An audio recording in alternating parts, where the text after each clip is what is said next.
Hello, my name is Thierry Dansereau, art director on Assassin's Creed Shadows. And I'm Charles Benoit, game director on Assassin's Creed Shadows. We are here today to share details on our first gameplay walkthrough for Assassin's Creed Shadows. Torii gates are really iconic in Japanese culture and also very striking visually. So when the players see them, they will know there is something interesting to discover following that path.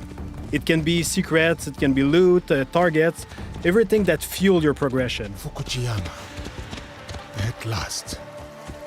We wanted to showcase one of the many castle towns that the game will have. In Assassin's Creed Shadows, you'll be exploring a dynamic and ever-changing open world, all of which is affected by dynamic seasons and weather system. The wildlife is now more than ever part of the game ecosystem and biomes. In Assassin's Creed Shadows, a lot of the game wildlife will evolve and change colors through seasons, and the player will even see puppies, mostly in the springtime. Well, you are a friendly beast, are you not? The goal is to have a more natural behaviors and awareness systems. Psst. Samurai sir, this way, I beg you. Such beauty, shadowed by suffering. You're about to see Yasuke in action. In that sequence, Yasuke is going to find one of his targets. What is happening here? We'll have a lot of targets to hunt around Japan, and this zip cam and celebration is used to highlight those moments when you find them. I told you, keep walking. Let's see some combat now. The notion of dynamism was also applied to our props that are, for most of them, breakable.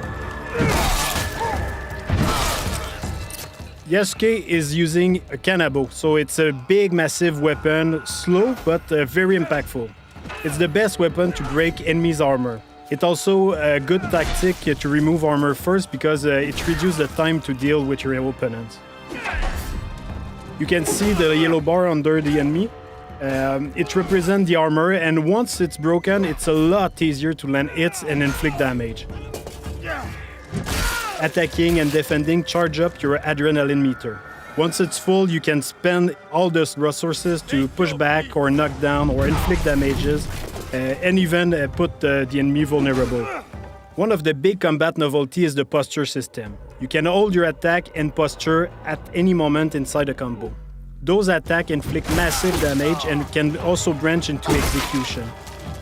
But of course, if you use those attacks, you expose yourself. So the key is to really master the timing and learning enemy behavior.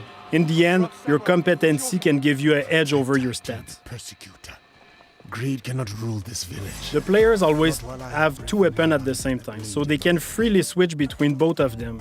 You can see here, Yasuke has the classic katana, and he's using one of his unique moves, the sheeted attack. Now you can concentrate on the target.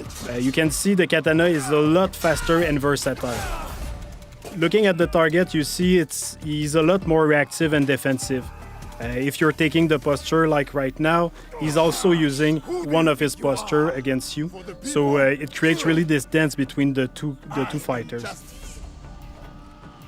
The enemy reactivity really pushed the player to use all his tools, so the parry, you need to react, you need to read the enemy to find the best opening and land the posture attacks when it's best.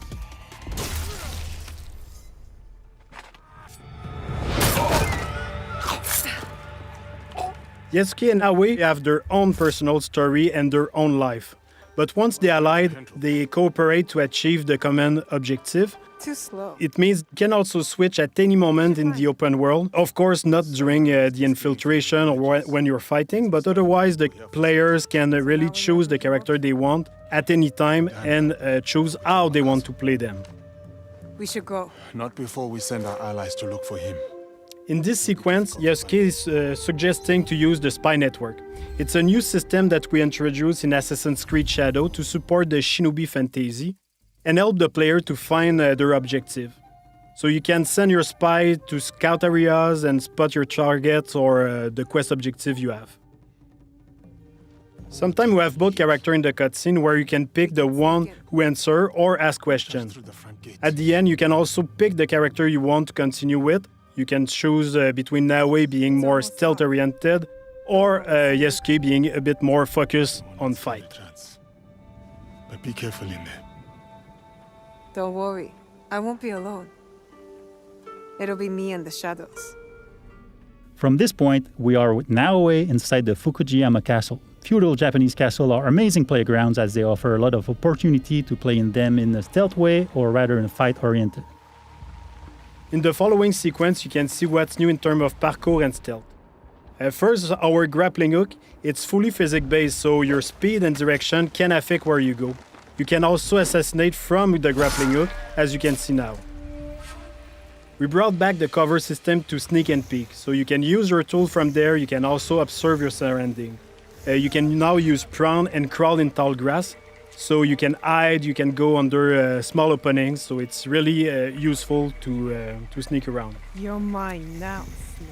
But one of the big novelties is the dynamic perception of the enemies. They are affected by light and shadow. So here you can see Naoe can break the light and able to vanish and reduce the detection time, so it's a lot easier to quickly move undetected. The weapons of Naoe are great for combat but also for stealth. Each weapon has a specific type of assassination. Like here with the Kusarigama, you can also assassinate your enemy but at range.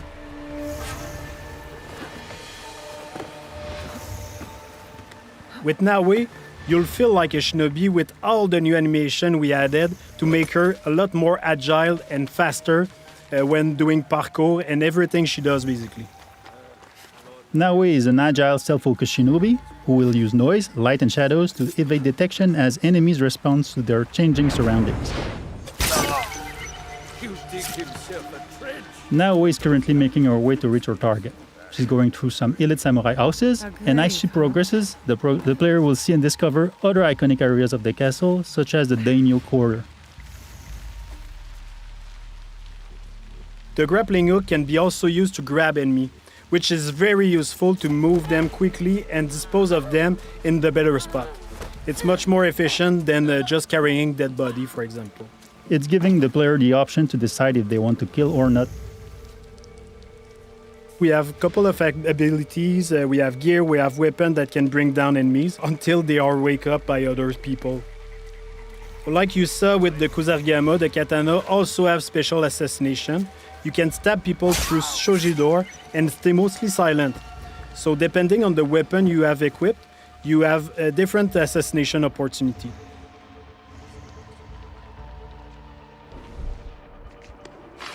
He's coming. I need to hide.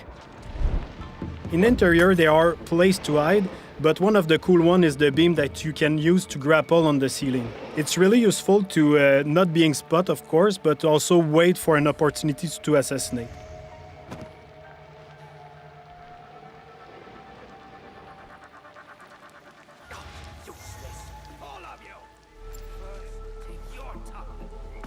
Here we saw a sudden weather state change that triggered a thunderstorm. The noise and the rain and the wind cover your footstep and also your action. The demo is in spring, but in winter the old pan will be frozen, so you can't use the same tactic. You will have to use prone in deep snow or use the kunai to deal with the target at distance. Another cool shinobi trick you can see is Naoe using the breathing stick. With that you can stay hidden underwater and wait for the perfect opportunity to assassinate or just sneak around.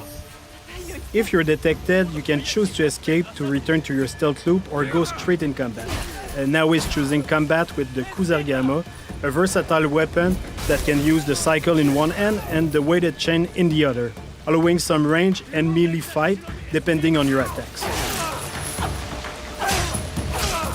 In this case, the player decided to escape after many guards joined the fight. Even if Naoe can be very deadly, she doesn't have a strong armor like Yasuke, so it's a lot more risky when you fight multiple enemies at the same time. Anyway, in this case, she already achieved her objective. She killed the daimyo, so all is fine. We just saw the infiltration at night with Naoe. You can also imagine the other option of taking Yasuke and breaking through the front door. Day, night, weather, even season can affect the challenges on your path. Thanks for watching. We hope that you've enjoyed this presentation. Assassin's Creed Shadows will be launching on November 15. We can't wait for you to play it.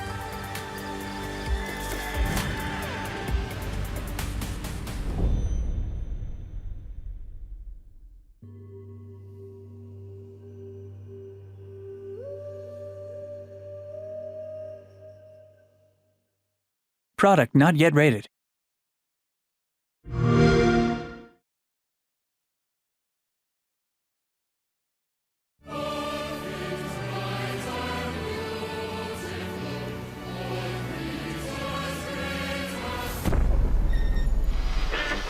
Emergency at Windscale Atom Plant.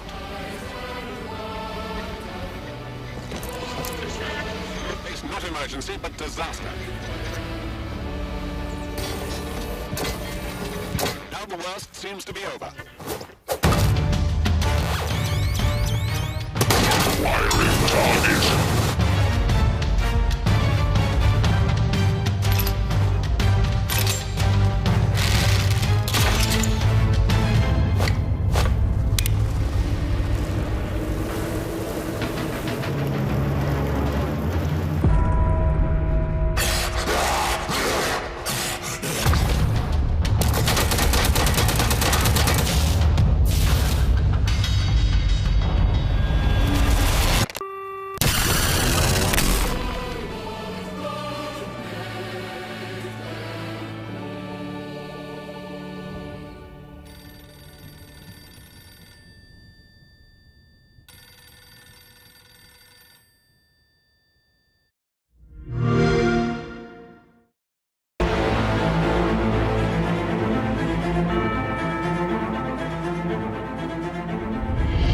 Welcome to Obsidian Entertainment. I'm so proud to share with you our upcoming fantasy action RPG, Avowed.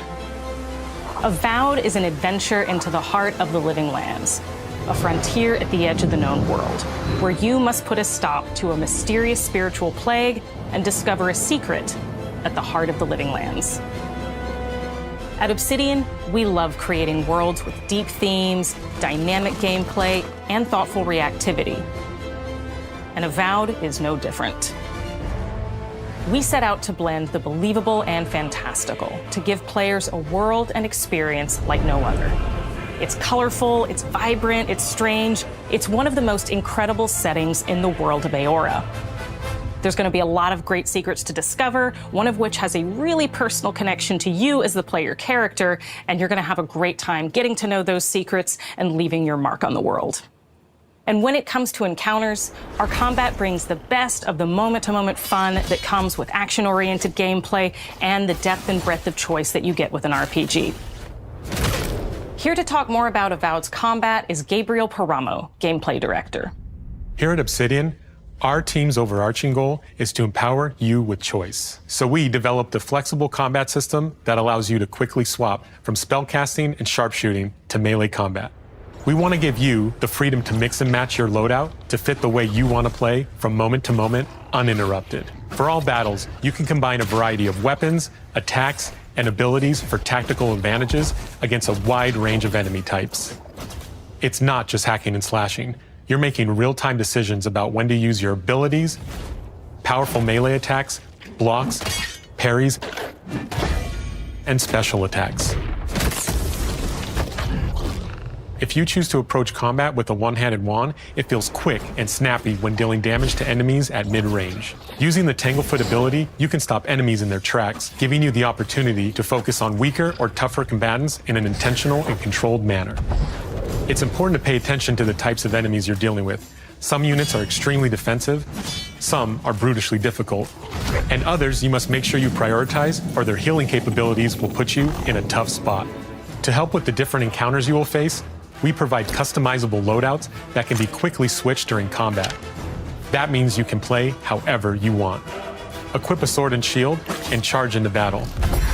Dual-wield pistols and control the encounter mid-range. Or even dual-wield wands to feel like a gunslinging mage.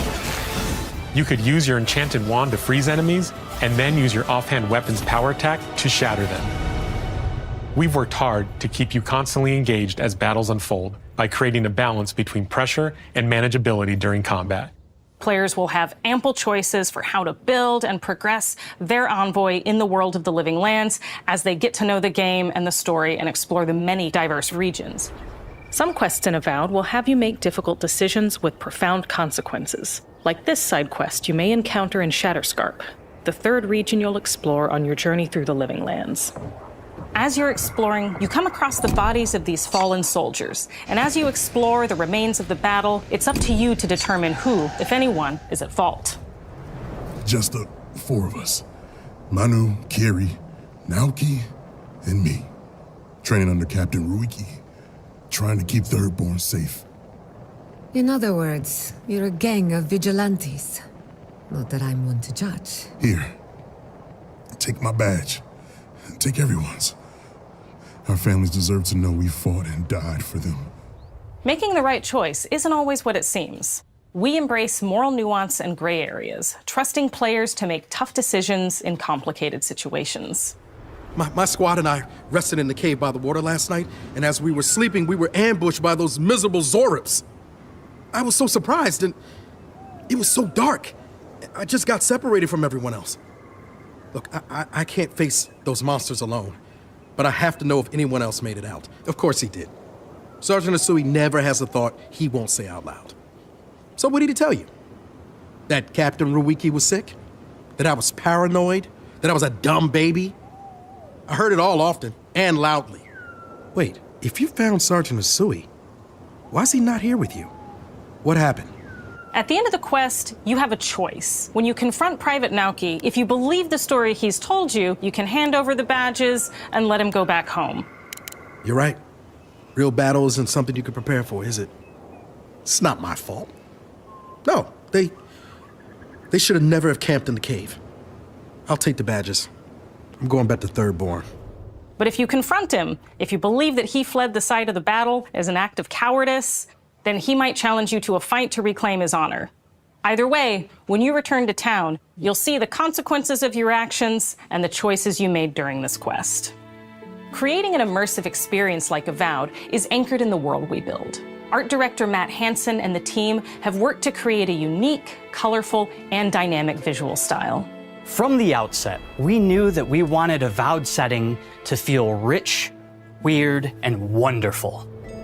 We found inspiration in a wide swath of real-world cultures, helping us create a unique RPG experience. By contrasting the vibrant with the dull, or verdant spaces with sickly ones, we can better deliver complex emotional experiences for our players. The Living Lands is a continent of untamed valleys with widely varied biomes, from luxuriant forests to volcanic wastes. And each of those regions itself is a conflux of storied landscapes.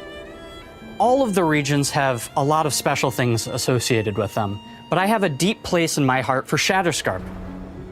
As you're wandering the wastes of Shatterscarp, you might notice off in the distance a vibrant jewel of color. By transitioning from destitute, muted tones of a wasteland of sand and marching in towards a beautiful oasis, there's the opportunity there for life, for adventure, and even a little danger. We hope you've enjoyed this look at Avowed. We're thrilled to share more about the game in the coming months, and we can't wait for you to explore the Living Lands when Avowed launches this fall.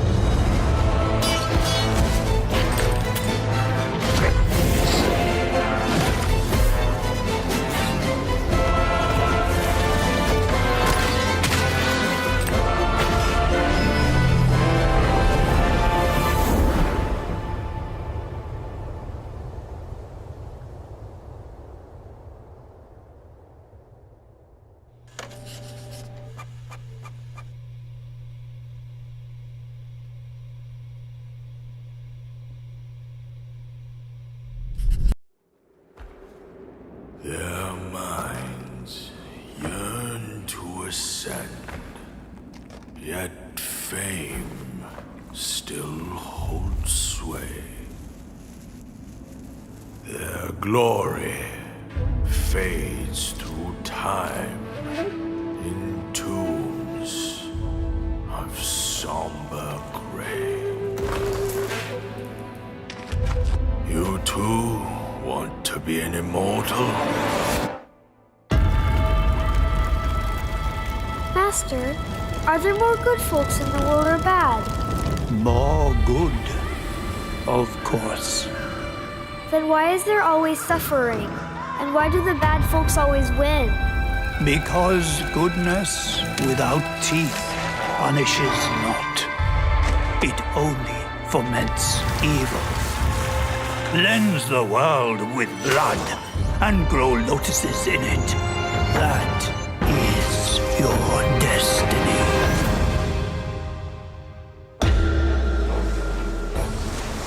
I, the Keeper of the New West, welcome the Destined One. The Destined One who doesn't even know what he's destined for? Those old rascals, they surely know how to name. Tell me then, is my kind destined for extermination? You're driven by greed, not destiny. So this is the face of the Destined One. It will fit me just as well. Bathed in blood, yet preaching peace. Oh, you immortals, pray enlighten me. What justifies your superiority?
Such a destiny.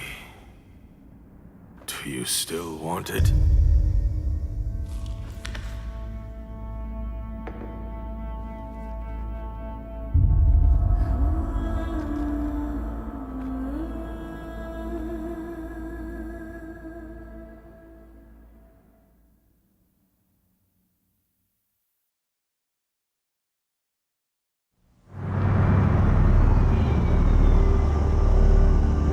Lots of people lost things in the blackout. I was lucky. I just lost the job.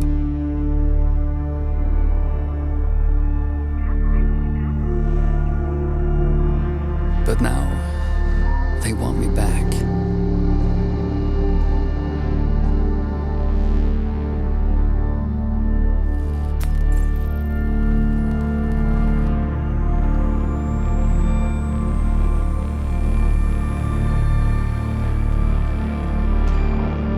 Through the pieces,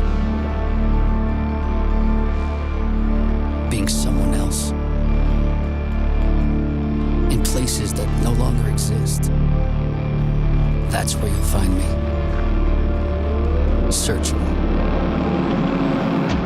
in the land of the dead.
Stop warming your balls and get over here! Hey, are you listening to me? Sure, I am. You're hearing me. You ain't listening. Leave off, Granger. Look at him, or I'll make you. Boy, calm down, will you? Alright, I'm looking. What did I say then, eh? What's for the pain? That's it. That painted armor. Bloody savages, didn't I say? Yeah, you said it, Granger. Get off him. What, you think he's got blight? Sometimes it's harder to spot, yeah? Gets in your veins first. Clogs up your brain. You're infected before you know it. But he's dead. Poor bastard reeks. Probably dead for days. You're new to this. It only gets worse after they're dead. Makes you almost sorry for him. My ass doesn't feel too sorry. Keep looking.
Product not yet rated.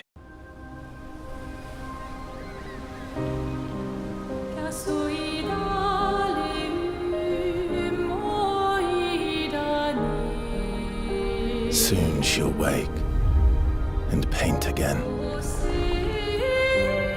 Paint a new number, ticking down every year. One stroke, and everyone of that age vanishes into nothingness.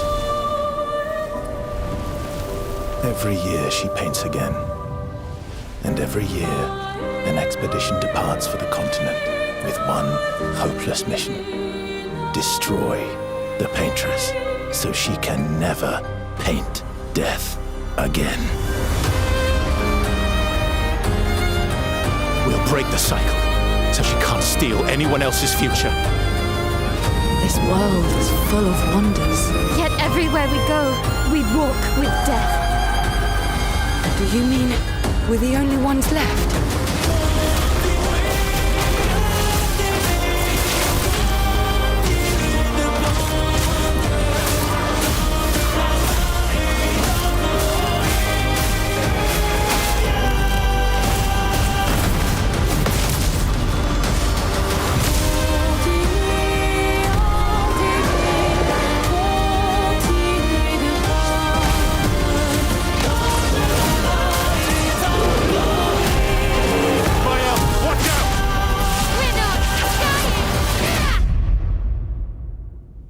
Even if we fail, we lay the trail for those who will come after.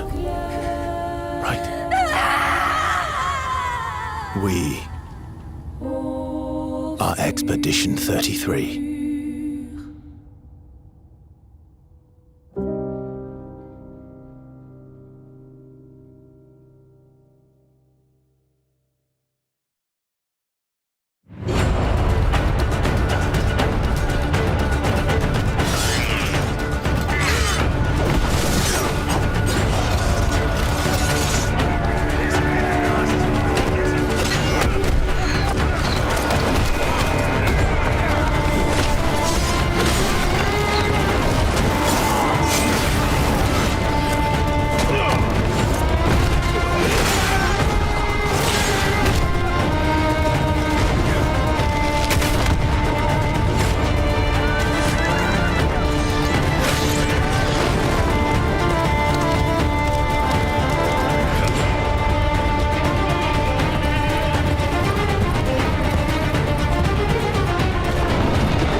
I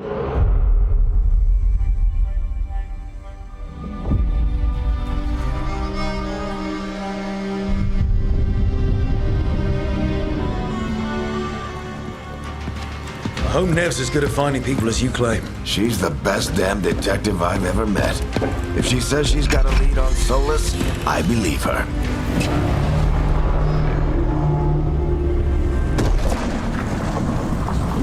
Should we be in more of a hurry to get out of here? We don't want to look conspicuous. Just get out of here nice and casual. Find Nev Gallus and stop Solus.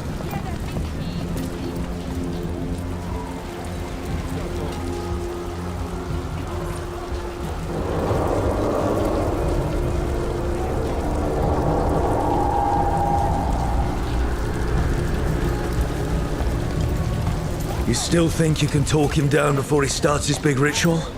That ritual is going to tear down the veil. The only thing separating us from the Fade and an endless number of demons. I have to talk him down.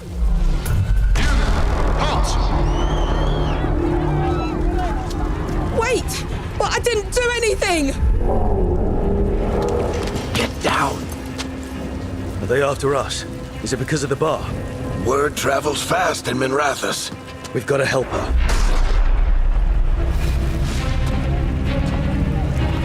We don't have time to get arrested, especially...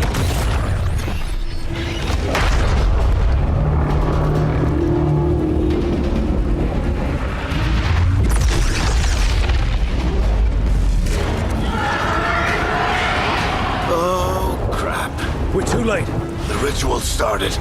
But if we hurry, we can still stop Solus before it finishes. Let's go! Harding's this way. She'll get us to Dumont Plaza. Watch out!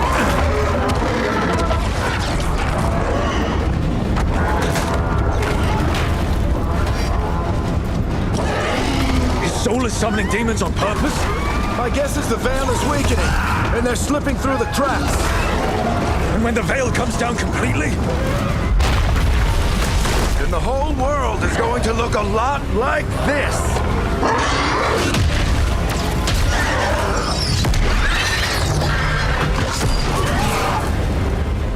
Come on, this way. It should get us to Harding.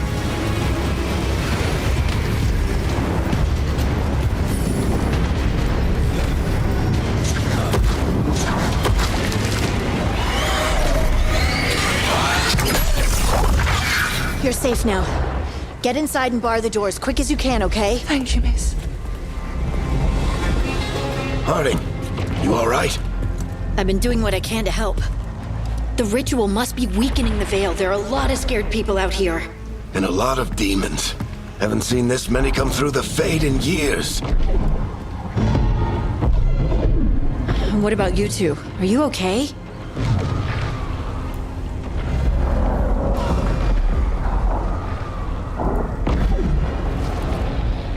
We're good, but we need to move. Agreed. Solus isn't waiting, neither can we. Have you got my gear? Right over there. Where's Nev Gallus? Wasn't she at the meeting point? The Venatori got to her first. They grabbed her before we arrived and paid off the bar owner to keep it quiet. I'm not surprised our detective did something to piss off a cult of murderous blood mages, but their timing stinks.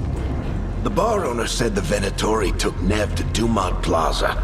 Can you get us there, Harding? Rook, you're with the Shadow Dragons. I figured you'd know Minrathous better than I do. Sure, but Minrathous is huge, and this is nowhere near my neighborhood. I can try. Don't worry. Scouting's my specialty. Follow me. Eyes up. We've got company.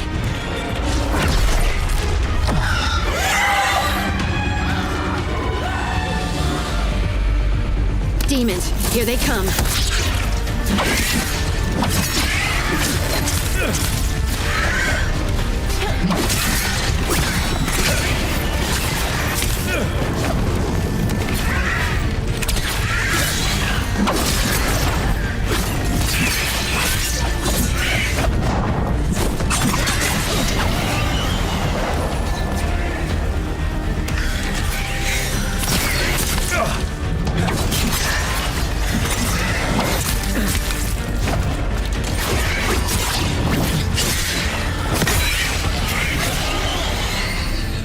think that's the last of them. Good. Let's get to Dumont Plaza and find Nev. Patch yourselves up if you need it.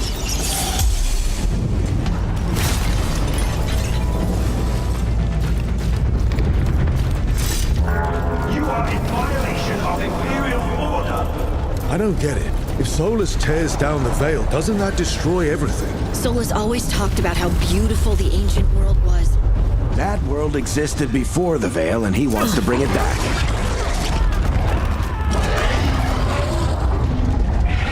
Even if his ritual kills us all in the process. Venatori cultists! I hate these assholes.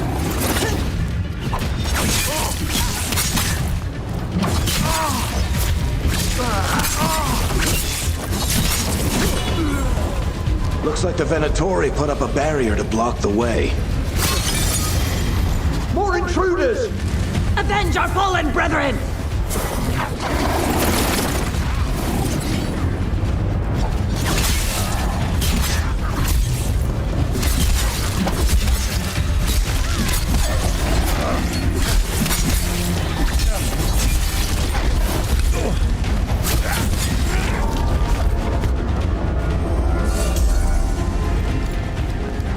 All citizens must remain indoors until the magical anomaly is fully contained. Oh, come on. Guess we're sliding down.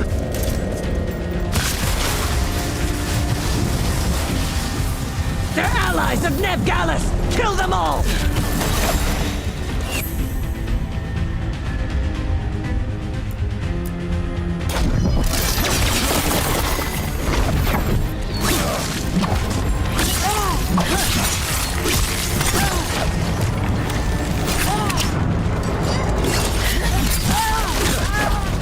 Tetris. The Venatori own these streets.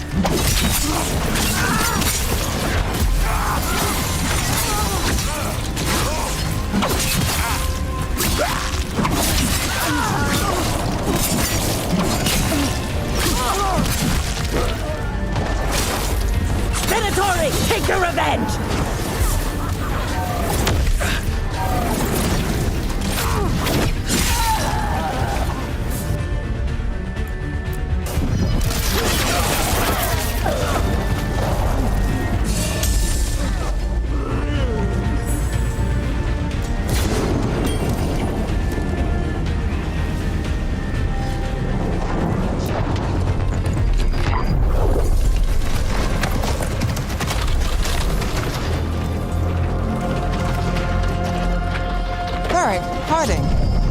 Not the worst timing.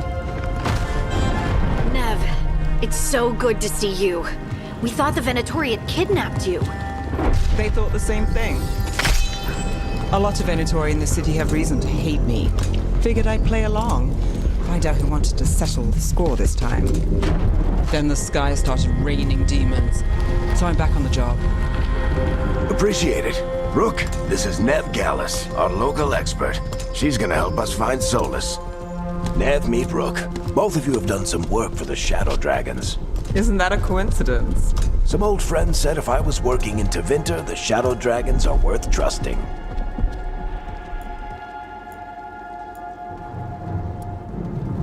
We haven't got a lot of time. Varric said you had a lead on Solus? You get right to the point.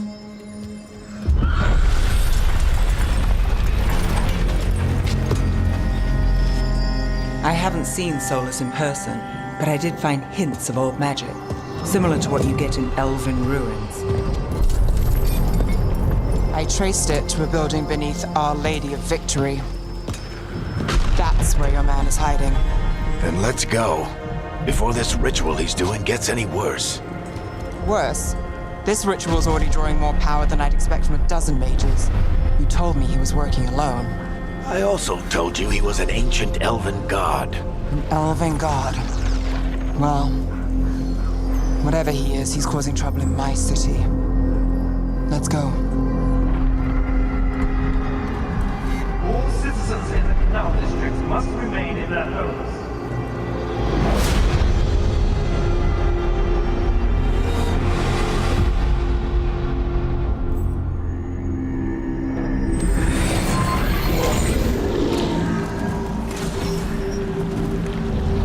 We're not in Minrathous anymore. I know these trees. This is Arlethan Forest. And there's your ritual. The power involved. I've never seen anything like it.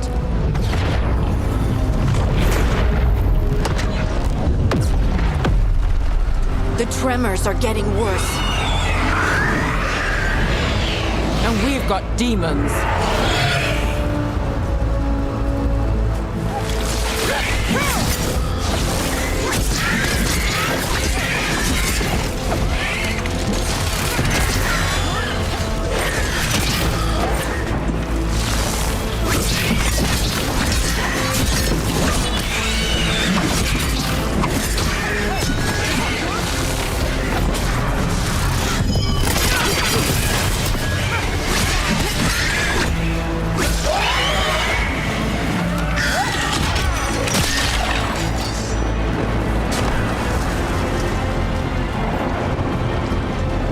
I thought the demons were bad back in Minrathous. The Fade's a mess this close to the ritual. No telling what could come through. Does it feel like those tremors are getting worse? Keep moving and try not to think about it.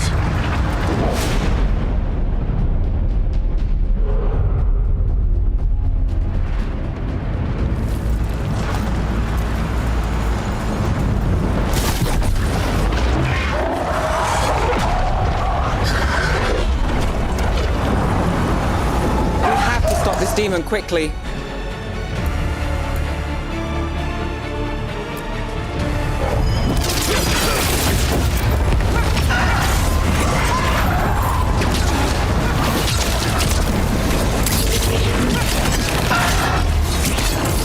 Watch the lightning!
Through the veil.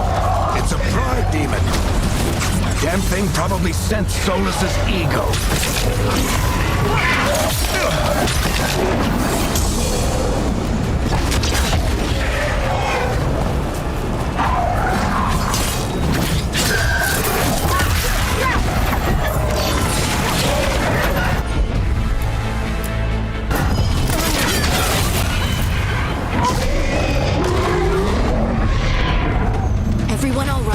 Good enough. Let's get to Solus.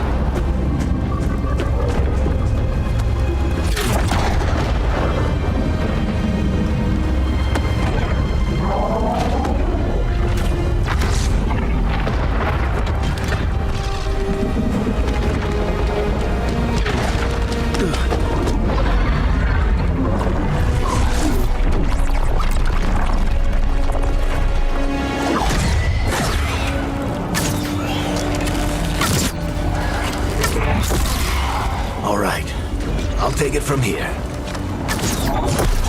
Are you sure? Positive. You three just keep the demons off me while I talk to him.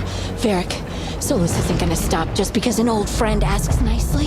Solus needs someone to sell him another option, to help him justify changing his mind.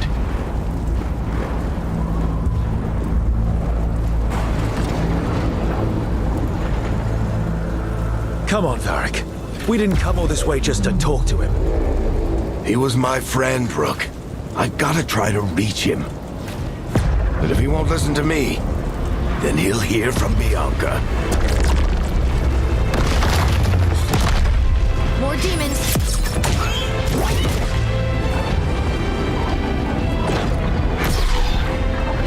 Rook, take care of the team for me.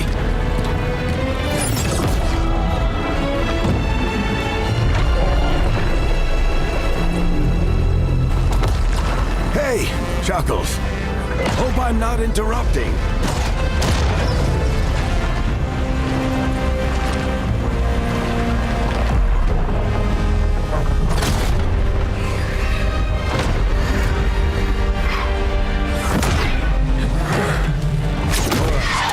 Let's buy him some time.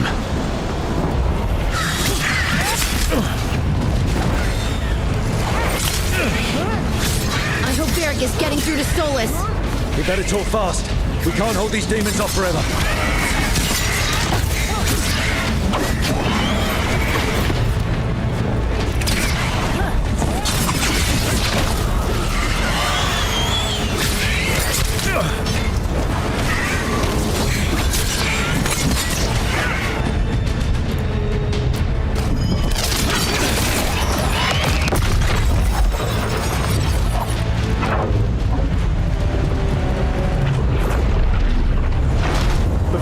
Is a wound inflicted upon this world. It must be healed. By drowning the world in demons? I have taken precautions to minimize the damage, Varric. Minimize the... People are dying right now. You need to listen.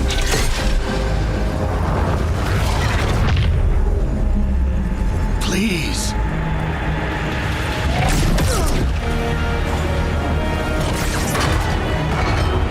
People are always dying. It is what they do.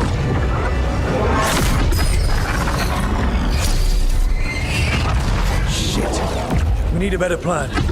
Do you want me to take the shot? Won't work. He's too powerful. What if we disrupt the ritual? How? See those statues? If we break the scaffolding holding that one up, the whole thing will come down on Solus. It's risky. Interrupting a ritual of this scale will have consequences. And what about the demons? Varric needs us to hold them off. Right, you two stay here. I'll bring down the statue. What? No. Stepping into all that raw magic is suicide. The storm could tear you apart. Anyone got a better idea? Fine, but you'll need backup. I'm with you. I'm a mage. I'll go. Either way, someone needs to stay back and deal with the demons.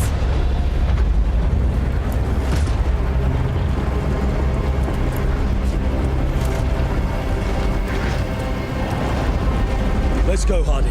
Nev, keep the demons off us. You got it.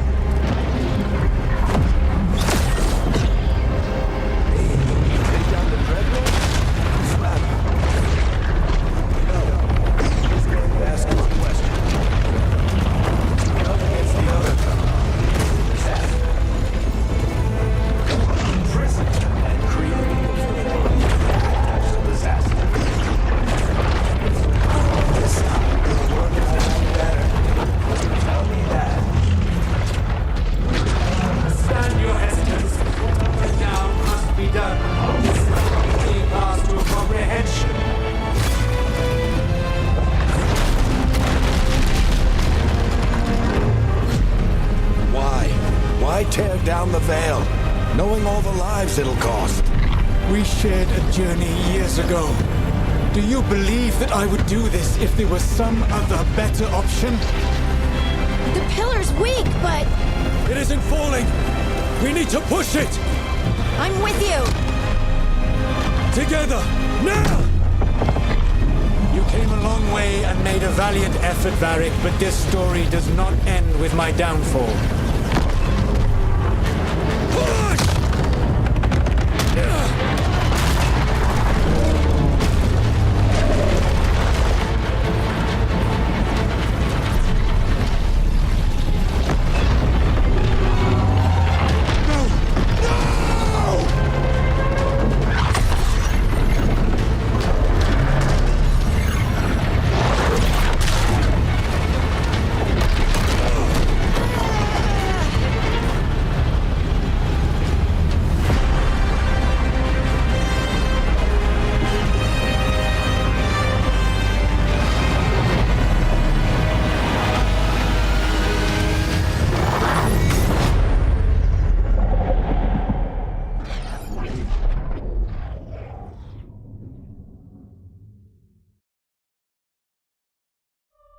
The only peace I find is a future that never happened.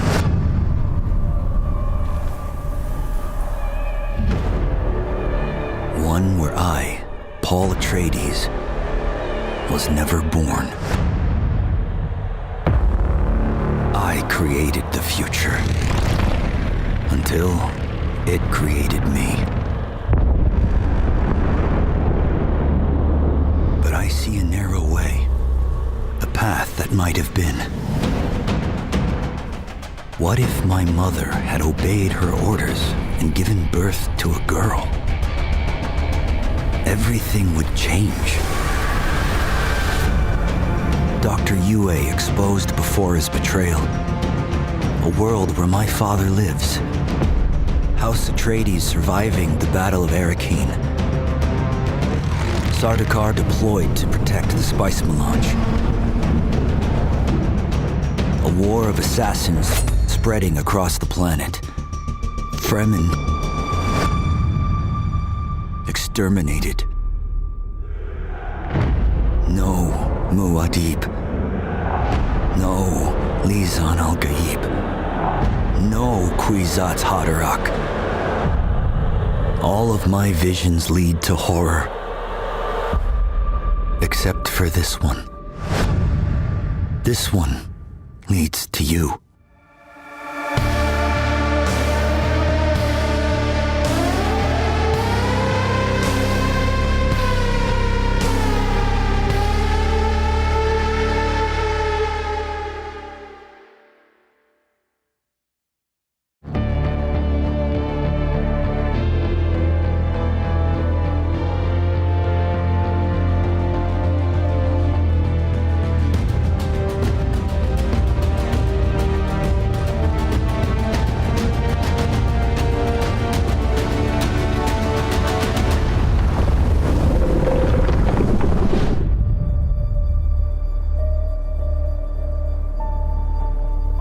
Hello and welcome back to Dune Awakening Direct, our series where we discuss all things Dune Awakening. So thank you so much for joining us back here on Arrakis. We're starting today's episode off with a look at a trailer that we unveiled just recently at Summer Game Fest. Then we will welcome back Joel Bylos, the creative director for Dune Awakening, to take a deep dive into the history and talk about the spark that ignites, well, this inferno. And we'll also answer some questions you might have about the player's spiritual journey on our Arrakis with Leah Talbot, the senior narrative designer. We'll also show some new specifics from the character creator and how you will start your journey on Arrakis and the decisions you will have to make before you embark on your journey. Then finally, we'll close out this episode with Joel, who's going to shed some light on what makes Dune Awakening an MMO and what sets it apart from survival games you may have played before. So let's kick things off with our new story cinematic. The only peace I find is a future that never happened.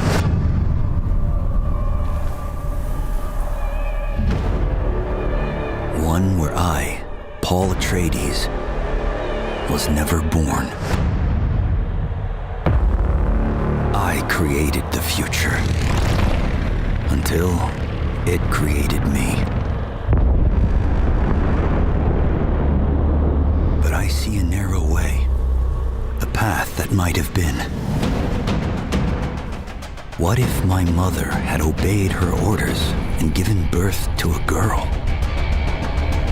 Everything would change.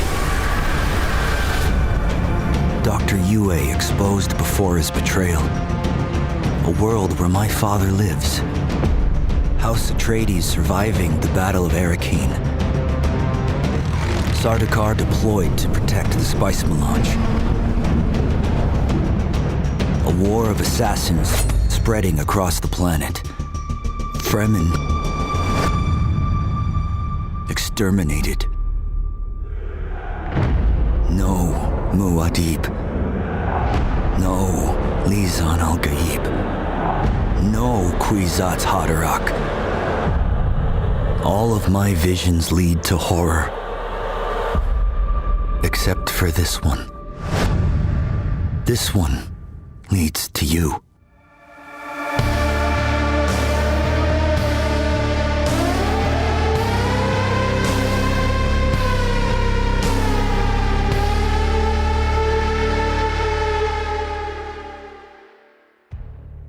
Now I have the utmost pleasure of welcoming back Joel for a quick chat. It's great to have you here again. Thank you very much for inviting me back. Of course. Obviously, Paul does not exist in this alternate timeline, or rather alternate history. That is huge. Please walk us through the thought process of that. Sure. So when we started working on the game, we knew that we wanted to have different factions. We wanted to have it set on Arrakis. And Paul, as a character, casts a shadow over everything that happens there. He's such an important figure to the universe. And we were looking for, like, how can we bring players in, make them feel like they have some agency in this world and they're not just going to join Paul. And so we looked in the timeline, we worked with our partners, the Herbert Estate and Legendary, and we found like a moment where Jessica made a choice about the child she was going to give birth to. And in our timeline, she gives birth to that daughter. And that changes everything, right? Paul not being there creates this real vacuum of power on the planet. There's still a lot of the same events occur because Duke Leto was still, training this force of elite fighters that made the Emperor jealous, which made him make a deal with the Harkonnens, which made, the Atreides still end up on Arrakis. But then because of the events that Jessica chose, she is now more tied to the Bene Gesserit faction, and they have trained her as a truthsayer. And she has the recognition of Yue's betrayal before it happens. And that leads to the Atreides being prepared for the Battle of Arrakeen, which means that they manage to defend themselves, which means that they don't get wiped out. And that leads to these major factions being in conflict on the planet of Arrakis. Let's talk about Lady Jessica's decision then, which, started the whole thing here. Obviously, with her complying to the Bene Gesserit rule of having a daughter, why did she even make that decision in the first place? Well, she's always been torn in her loyalties, right? She came to the Duke and she fell in love with the Duke, but she also had the agenda of the Bene Gesserit in her mind, right? And then there's the other side of course, that the Duke never made her his wife, and she has to make a decision. And of course, in the book, she made the Paul decision. In our game, she made the Aristae decision, and that. I think that people are very complex, and she had these very complex ideas going on, and so torn in her loyalties. In this case, she chose the Bene Gesserit. So let's talk about Aristae's, part of the story. Then, is she taking up Paul's mantle, or is she just a completely different? I mean, she is a completely different person. What's her agenda? What's her spiel? I mean, Aristae has her own path to walk, right? And the path of the Lisan al-Gaib and the Kwisatz Haderach is not available to her, and it doesn't happen because events don't play out the same way. She doesn't end up in a situation where she has to face any of that. So she is a precocious girl. She grew up with the Bene Gesserit training that her mother would have given to Paul, the Mentat training that Thufir would have given to Paul, right? She has sword masters like Duncan Idaho training her, and the great troubadour Gurney Halleck teaching her. So she has a lot of the same abilities and trainers as Paul, but she finds herself in a very different situation in the world because, of course, the end goal of the Bene Gesserit here is that the daughter of House Atreides marries the heir of House Harkonnen in order to create their Kwisatz Haderach. Do hate that for her, I'm not gonna lie. So Aristae ends up under a completely different set of pressures, right? And that leads to a very different sort of life for her. So yeah, obviously with the Duke as well as the Baron both being alive, what's happening to Arrakis, to our beautiful planet here? Who has fiefdom over it? What's the situation? So after the war, or after the Battle of Arrakeen, when the Harkonnen attacked, Duke Leto petitions the Landsraad, and the Emperor decrees that the war can continue on the surface of Arrakis, but it has to be contained there. So he says it's fine for them to fight as long as they're there, but he also declares that spice still has to flow freely. So he sends the Sardaukar to police the spice harvesting operations and make sure that spice still flows out of Arrakis and into the Imperium because it's such an important resource. So looking at Arrakis, in the trailer it does say at the very end, the Fremen being, they're gone essentially. Are they gone, or are we like figuring out where they went? Where are we at? I think that's the central mystery of the entire game, right? The Fremen are missing. Mm-hmm. Imperium propaganda would say that they've been exterminated, but we have our doubts. So as a player, a part of the core story that you'll be following as a player is find the Fremen. And as you play through the world, you walk in the footsteps, you find the places where the Fremen once were, you explore their rites, you explore their culture, but where are the Fremen? And can you one day find them? I'm not going to answer that question, but that's part of what the story is all about. But their cultural impact is still very much felt as I'm traversing through Arrakis. Both their impact, like both the remnants of what they left behind when they left the abandoned Sietches and things like that, but also the vacuum of power, right? Because the Fremen that was their territory, and they were extremely fierce about defending it. And with them not in the area, other people have started to fill in the gaps. I do want to talk about the impact that story and narrative has, though, on Dune Awakening, because it is a survival MMO. If we're looking at the survival part, usually the extent of story in a survival game is, oh no, your plane crashed. Oh no, you're shipwrecked. Oh no, it's an apocalypse. Figure it out. Clearly, that is not the case for Dune Awakening. There is a lot of story to be explored for the players. Absolutely. I think we want to give players a clear journey to follow in the game, right? So they can explore the world, and they have this backbone story thread that they're following through as well. If they're interested. If they're not interested, they don't have to care that much about it, right? It's there. But you follow a fairly in-depth story, and it's kind of always plans within plans. So you're always having to think about what people actually want and what the motivation is. Like, why are you looking for the Fremen? Is it a really important question that you should probably ask yourself as a player? Like, what exactly have you been sent to do this for? And I think these kind of elements provide a little more motivation for players as they explore the world. I do love that. What are your thoughts here generally? I mean, obviously by creating an alternate history and timeline, lots of different moving pieces, can we still expect to see similar beats that, we know and love from the books or the movies? Absolutely. I think that just because Paul doesn't exist, a lot of the factions have the agendas that they had, right? And they're still trying to achieve the things that they were trying to achieve, even when Paul did exist, right? In his universe. So you will encounter, first of all, characters who maybe would have died in the books due to certain events. They're present in the game. You'll also encounter factions trying to achieve goals, but in a slightly different way because they don't have to account for the Paul element, right? So for players, it's great because I think Dune fans should get a kick out of exploring the way that the thought experiment of like, okay, if Paul's not here, what is here? And what are people trying to do, right? And I think that kind of leads to very interesting consequences as you play. Yeah, I love the far-reaching consequences that has into the future of the game as well. We talked last time already about, respecting the source material, which there is so much to draw from with the books and the movies. How do you make sure when you're creating an alternate history, that's a big step. How do you make sure that you're not veering too far away from that source material?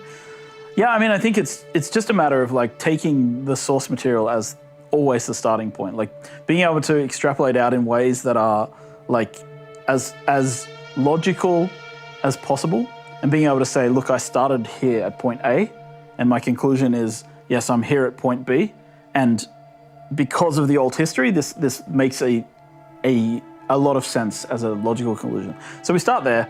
Then, of course, we have like our partners at Legendary and the Herbert Estate who can keep us grounded and keep us in line with what we should be doing, right? So we run a lot of our stuff by them for fact-checking.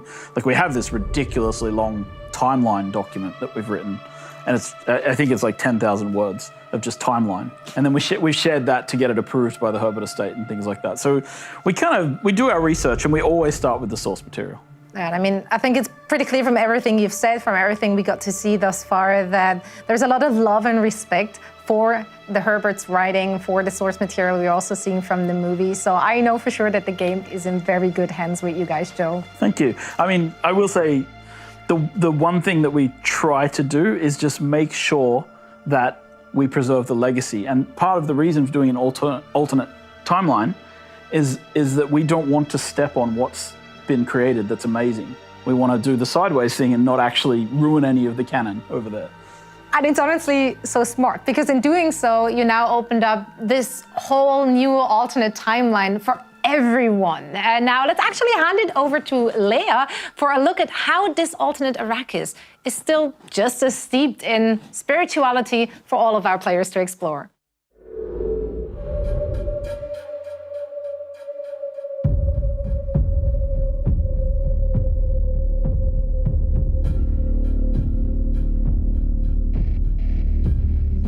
In Dune, Paul uses the Fremen prophecy of the Messiah as a tool for survival, right? He sees the path ahead, he sees the consequences of this decision, but he has to push forward because all the other path leads to chaos and to the end of his family's legacy. Your story is also one of survival, but you are not Paul Atreides, and you'll have to embrace the chaos instead of avoiding it. As a part of the story of Dune Awakening, you will have the opportunity to explore and experience the religious and spiritual journeys of many of the people you will come across. Our Arrakis is still the harsh, unforgiving planet created to train the faithful, but Jessica's decision to bear a daughter, Ariste, instead of Paul, has created an entirely different political environment for you to navigate. You will have to evolve in a world in turmoil, a world with no clear dominant force that is embroiled in a long and exhausting war of assassins. This power vacuum is breeding instability, but also opportunity for many, including you, the player. Arrakis is a crucible from which many factions and groups and sects have splintered and spread and festered, each with its own set of beliefs and waging a war against each other, fighting for their own little patch of desert. Like, for example, the Masquerade, who are a cult of religious fanatics who have copied and twisted even the Fremen way of life. As a player, you may not be the Messiah, but the spice will still guide you in your journey. You will have to learn the ways of the desert by following the teachings left by the Fremen and undergo the mystical trials of A.K.L.E.R. Because for the Fremen, learning to survive Arrakis is already in itself a spiritual awakening, a spiritual journey. Villeneuve's movies have shown us the danger of taking up the mantle of a spiritual leader. They have shown us the power that comes from it, but also the damage it can cause. This story, however, has already been told. Yours has yet to be written.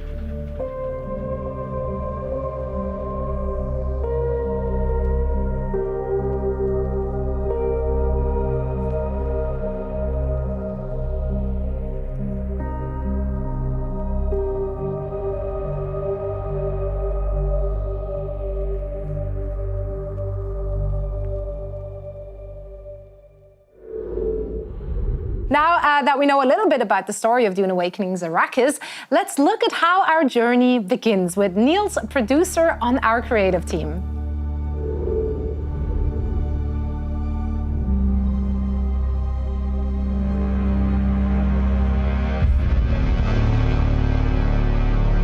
Hello, my name is Niels Reborg, and I'm a producer here at the creative team at Funcom. Today I'll be walking you through the first moments of Dune Awakening, character creation, where we find out who you are and what you look like. Let's take a look. Here we have our character creation screen. Expression and customization is one of our key pillars in Dune Awakening, and that starts here. There's a lot of customization options available for you, but if you want a starting off point, or just want to move past the customization and straight into gameplay, you can make use of some of the preset character looks we've got available. If you're like me and like making your own character from scratch, however, then there's plenty of options for you to play with.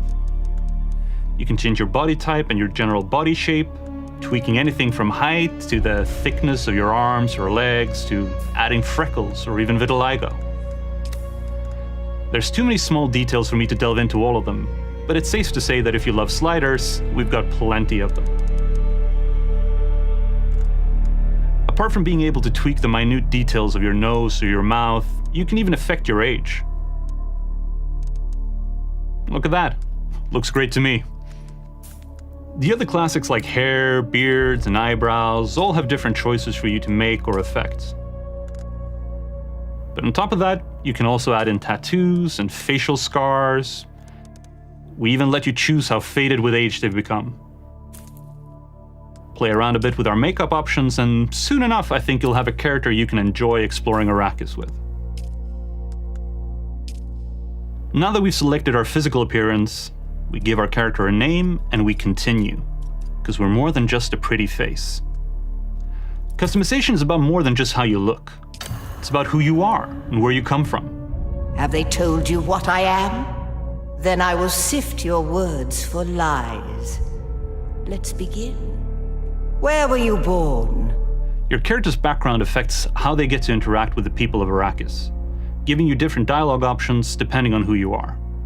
For the sake of this video, we'll be choosing the home planet of the Atreides, Caladan. A world of water. Homeworld of the Atreides.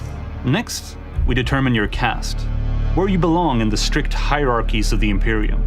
We'll select Na Familia for now, belonging to the noble caste. Did you give bad advice? Or make a bad deal? To be close to power is to walk the knife's edge. You had a mentor in your youth, trained by one of the schools. Who was your mentor? Unlike the other choices, this gives us a starting ability, something we can use right as we boot into the game. Don't worry, you're not locking yourself into a class or a specific archetype. In Dune Awakening, we allow you to create your own playstyle. So if you want to combine Mentat abilities with those of the Bene Gesserit, all you need to do is find the right people to train you and choose the loadout that works best for you. For right now, though, we'll choose the Mentat. Come here. Kneel. Put your hand in the box.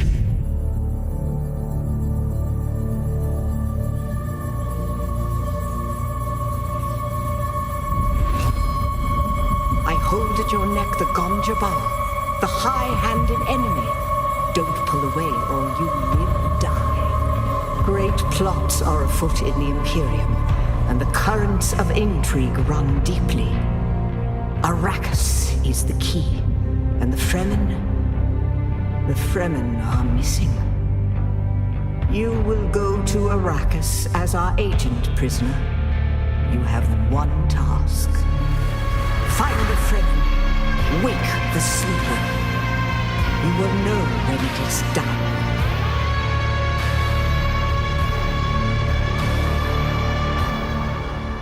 And with that cryptic message, your journey begins.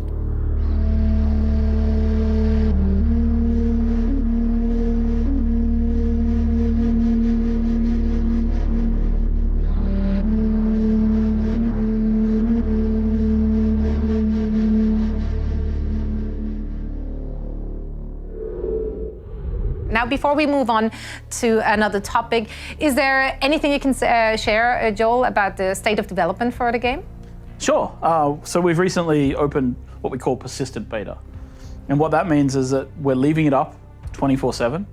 We have lots of players in there who are testing the game from start to finish, which means that they start in the desert and that they're hopefully passing through the faction system, choosing their sides, and then eventually reaching the end game where that's helping us to test like the deep desert where, you know, people will be harvesting spice with big groups and also testing things like the Landsrad, which is the end game political system.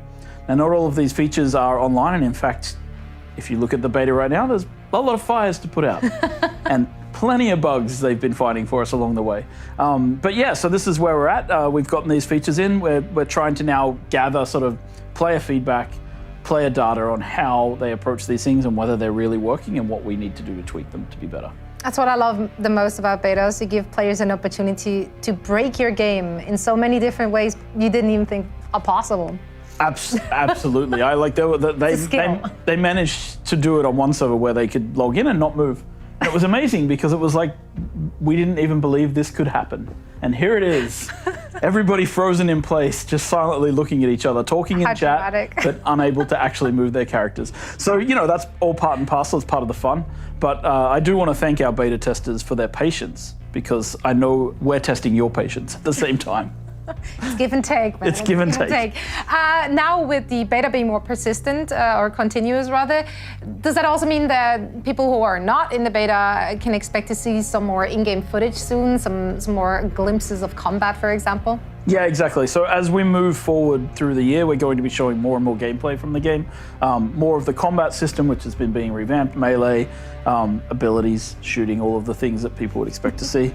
And in addition to that, we're also expanding the beta over time. So again, more and more people are getting in, and then they're in permanently, right? Because it's a persistent beta. So it will grow larger and larger and begin to pick up momentum as the year continues.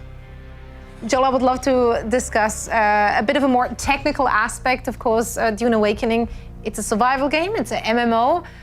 Two different game types, which I'm sure on the back and front end have to be treated differently. How does the player experience those different aspects from a server infrastructure point of view? Yeah, so a lot of survival games are either you have solo games like Subnautica, you have these like, you know, local server 8-player sort of Valheim style games. Then you have larger single server like Conan Exiles or Ark. You have large sort of players on a single map. And then with Dune, what we're trying to do is have these multiple maps where you can play with many, many hundreds of people, right? So you'll be playing with lots of other players, right? So it is a large world to explore and share with others. Can I assume I am in a server with many, many people. Can I move between servers, or can I group up with people on different servers? Is that possible? Yeah, so when players start to play Dune Awakening, they choose a world. And that world allows them to, you know, it's almost like choosing a server in an MMORPG. But it's a large infrastructure of connected servers, and we're going to talk a little bit about that. But the idea is that as a player, you choose, you join, you start in a map, and from there your experience should be relatively seamless in terms of how you explore and feel the world. The difference between the reason we call it a survival MMO as opposed to just a survival game is that most survival games do one map, one server, but we have multiple connected servers running in a single world. So this is kind of where we come from, and it also allows us to have a lot more players in this structure. So how many people am I playing with on like one server, or rather even, can I play with people from other servers? Can I group up with them? Can I be in a guild with them? Absolutely, you can be in a guild with people across servers, there's no problem there.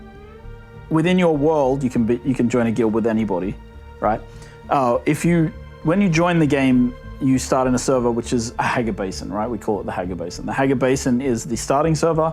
It's a server with a minimum of 40 other players. It's a place where you can build, craft, survive, progress. If you want to play specifically with friends, you want to join the same version of Hager Basin, because Hager Basin can have multiple versions. And then from there, you move outwards. I can select which Hager Basin I'm starting with. So like if we start in the game at the same time, I can make sure that we're spawning in the same. Not only that, our server browser also tells you where your friends are playing. Okay, perfect. So it tells you exactly who's on which server, so which dimension and which areas, so you'll know. Okay, so we have different areas, different servers, different maps on said servers. How do I traverse between maps? So once you're ready to leave the Hager Basin, you craft yourself an ornithopter, for example, and you fly out into what's called the Overland map.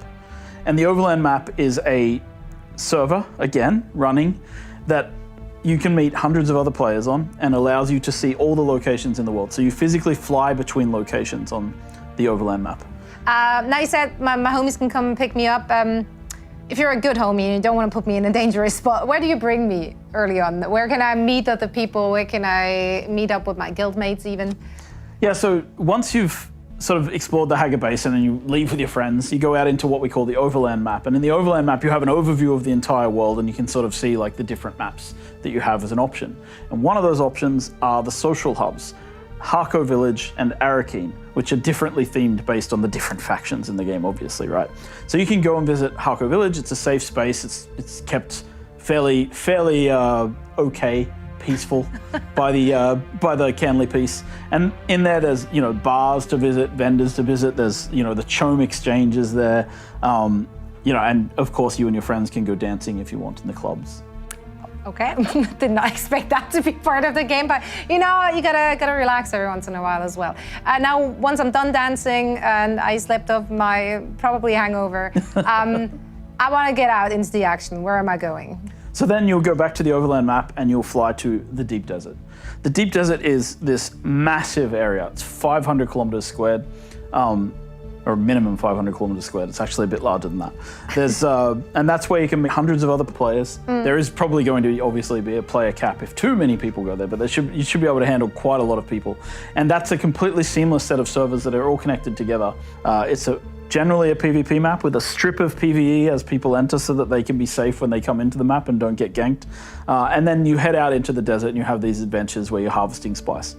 The cool thing about the Deep Desert, and this is one of the things that I think I've mentioned last time, is kind of unique, is that we have this thing called the Coriolis Storm. And every week the Coriolis Storm wipes the Deep Desert and resets it with a new landscape and new points of interest. So it's an infinitely explorable space and a really cool place to hang with your friends. I do love that. It really sounds like a very unique blend of different elements from different types of games that you combined here together. I'm super interested to see how that all plays out. Now, before we say goodbye to the viewers, any last thoughts you're having on the server infrastructure and your approach to it? Sure, I think it's the important thing for me as a creative director to point out here is just we built this with the idea of making the game last and be expandable for a long time. So the idea of the overland map and being able to place new maps within the map allows us to just keep building on the world and giving players more content, more things to play, more spaces to explore. Like, who knows what it looks like 5 years from now, right? That for me is the main thing. And I think survival games have typically struggled with this a little bit because of the one server, one map paradigm that making the world feel seamless and connected has always been one of our goals on Dune Awakening. So the future for Dune Awakening is very bright, is what I'm hearing. Joel, thank you so much for joining us once again. Before I let you go, though, is there anything the people watching should be aware of happening? Sure. I mean, we've just been at Summer Games Fest, and anyone who's Dune-starved, wants some more information, should probably be out there hunting down articles, which I'm sure are spreading around the internet at this very moment. But of course, our next big beat coming up is Gamescom in August. And there we'll be showing the game live and allowing people to have a look at the future of what Dune Awakening can and will be. Awesome. Well, Joel, it was so great to have you back again here today. Thanks very much for having me.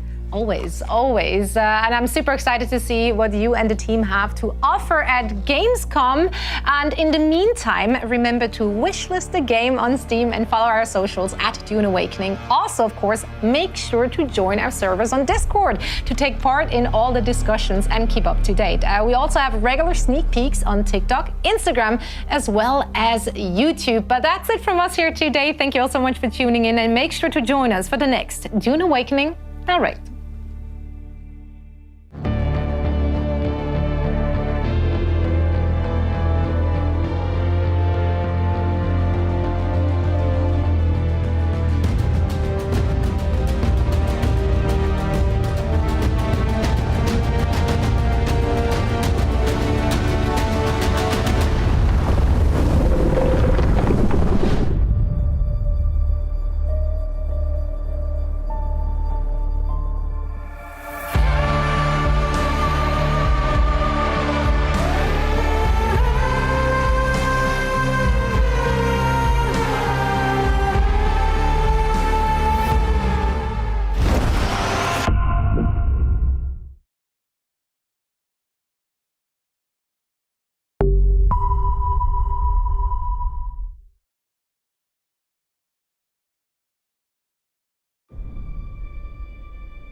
She was not only brilliant, but courageous. To save her planet, she was willing to sacrifice everything and travel to the stars. As a frontier world, we were barely hanging on. Desperate, we tried digging up our past to find the key to our future. Max, we need to head back. There's too much interference. Hold on. I'm getting a reading. I can't... Max! No! What?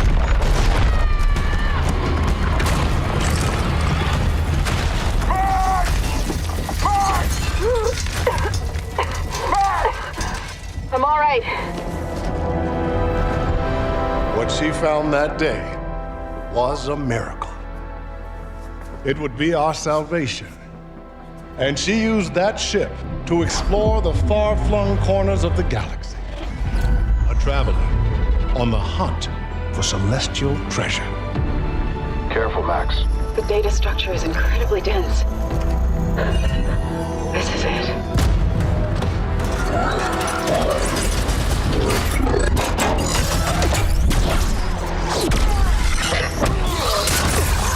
Tom!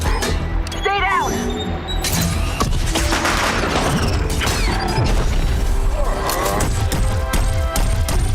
She put her life on the line to bring back artifacts to put us on the path to scientific breakthroughs.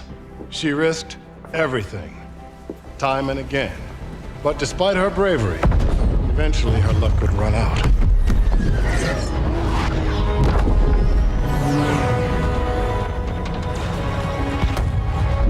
Lucky for us, she made it home safely. While she was alive, she was too humble to speak of her adventures. But at least we, her descendants, can honor her memory. Thank you all for visiting the museum today, and safe travels tomorrow.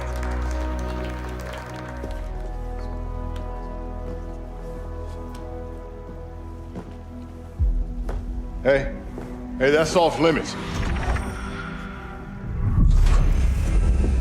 She was always charging headfirst into the darkness. I was always one step behind, looking for the light switch. The Celestials hunted us down.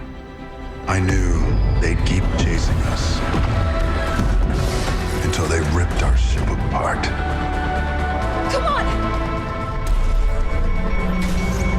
And I had to save her.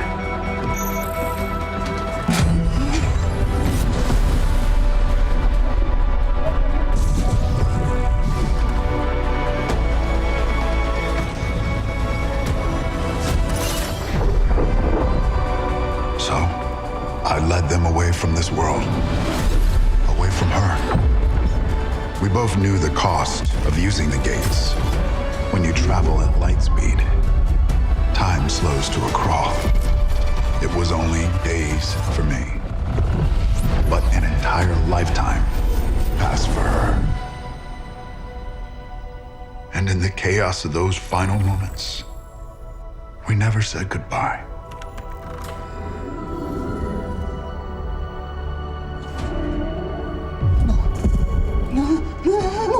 No!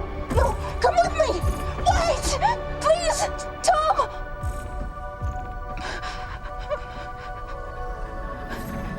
I love you.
Oh, we're finally doing this, are we? Because I was going to make a sandwich.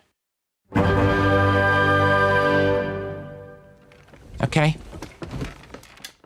Let's do it. What do I think about heroes? Well, We've all seen them, haven't we? Swanning about the place with their disproportionately high cheekbones and comically massive weapons. Wanker. Roughing up bandits, because they like to rough up bandits, don't they? Living it up with the common folk every single night. On a day-to-day basis, I'd say the true hero is me, someone who's breaking new ground with fruit, with veg, on the agricultural side of things. Just look at them. Not wafting around mythical creatures. And that's what they are. Wafters. Yeah, well done. You see, I'm not here to slay legendary beasts. I'm here to conquer the vegetable, not a euphemism. Let's face it, the age of heroes is over. This is the age of innovation. This, if you will, is the age of death. One moment.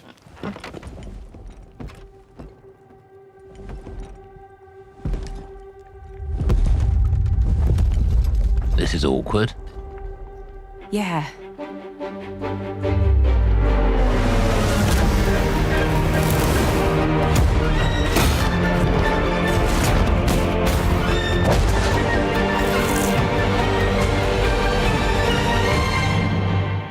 Oh.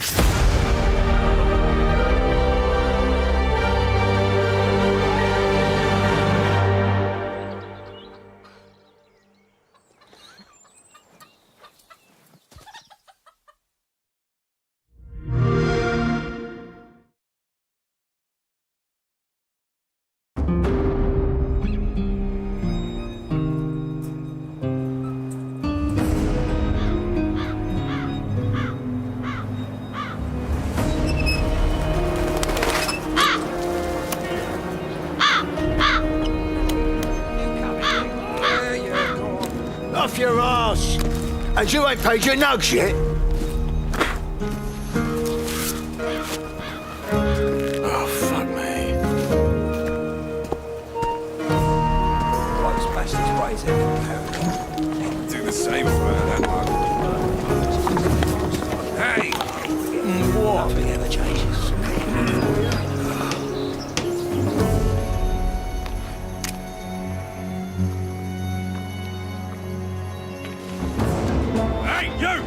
Get out of here! Calm down. I'm going. Good choice. You have a good day, too. Don't those fucking excuses. You think this is a joke or what? Any reason you're still bleeding? Go! What's it, you idiot? What a fool.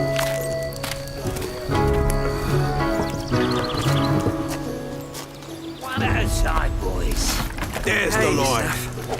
But you had your share, mate. Get lost. Get lost. Nobody wants.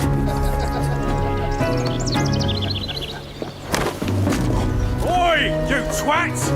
What was that? Sorry, you fucking twat! Mess him up! Time to put that booty to good use. Still taking bets? Sure. That's a big boy!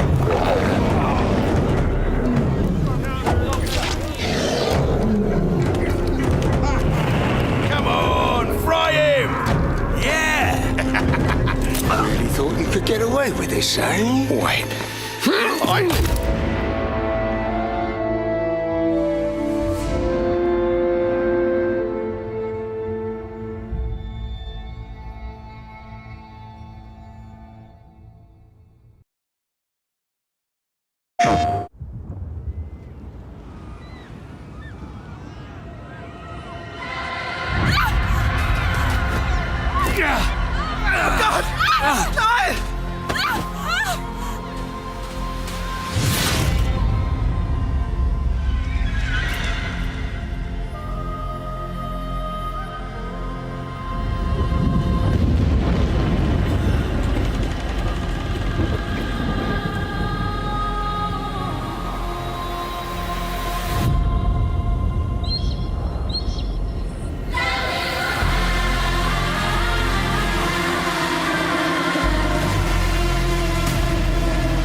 그 인생 시뮬레이션 게임을 만드는 데만 자동차를 쓰고 싶어요.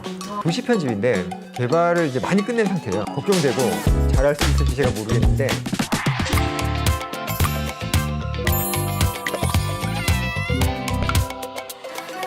네, 안녕하세요. 인조이에 대한 관심이 굉장히 뜨거운데요.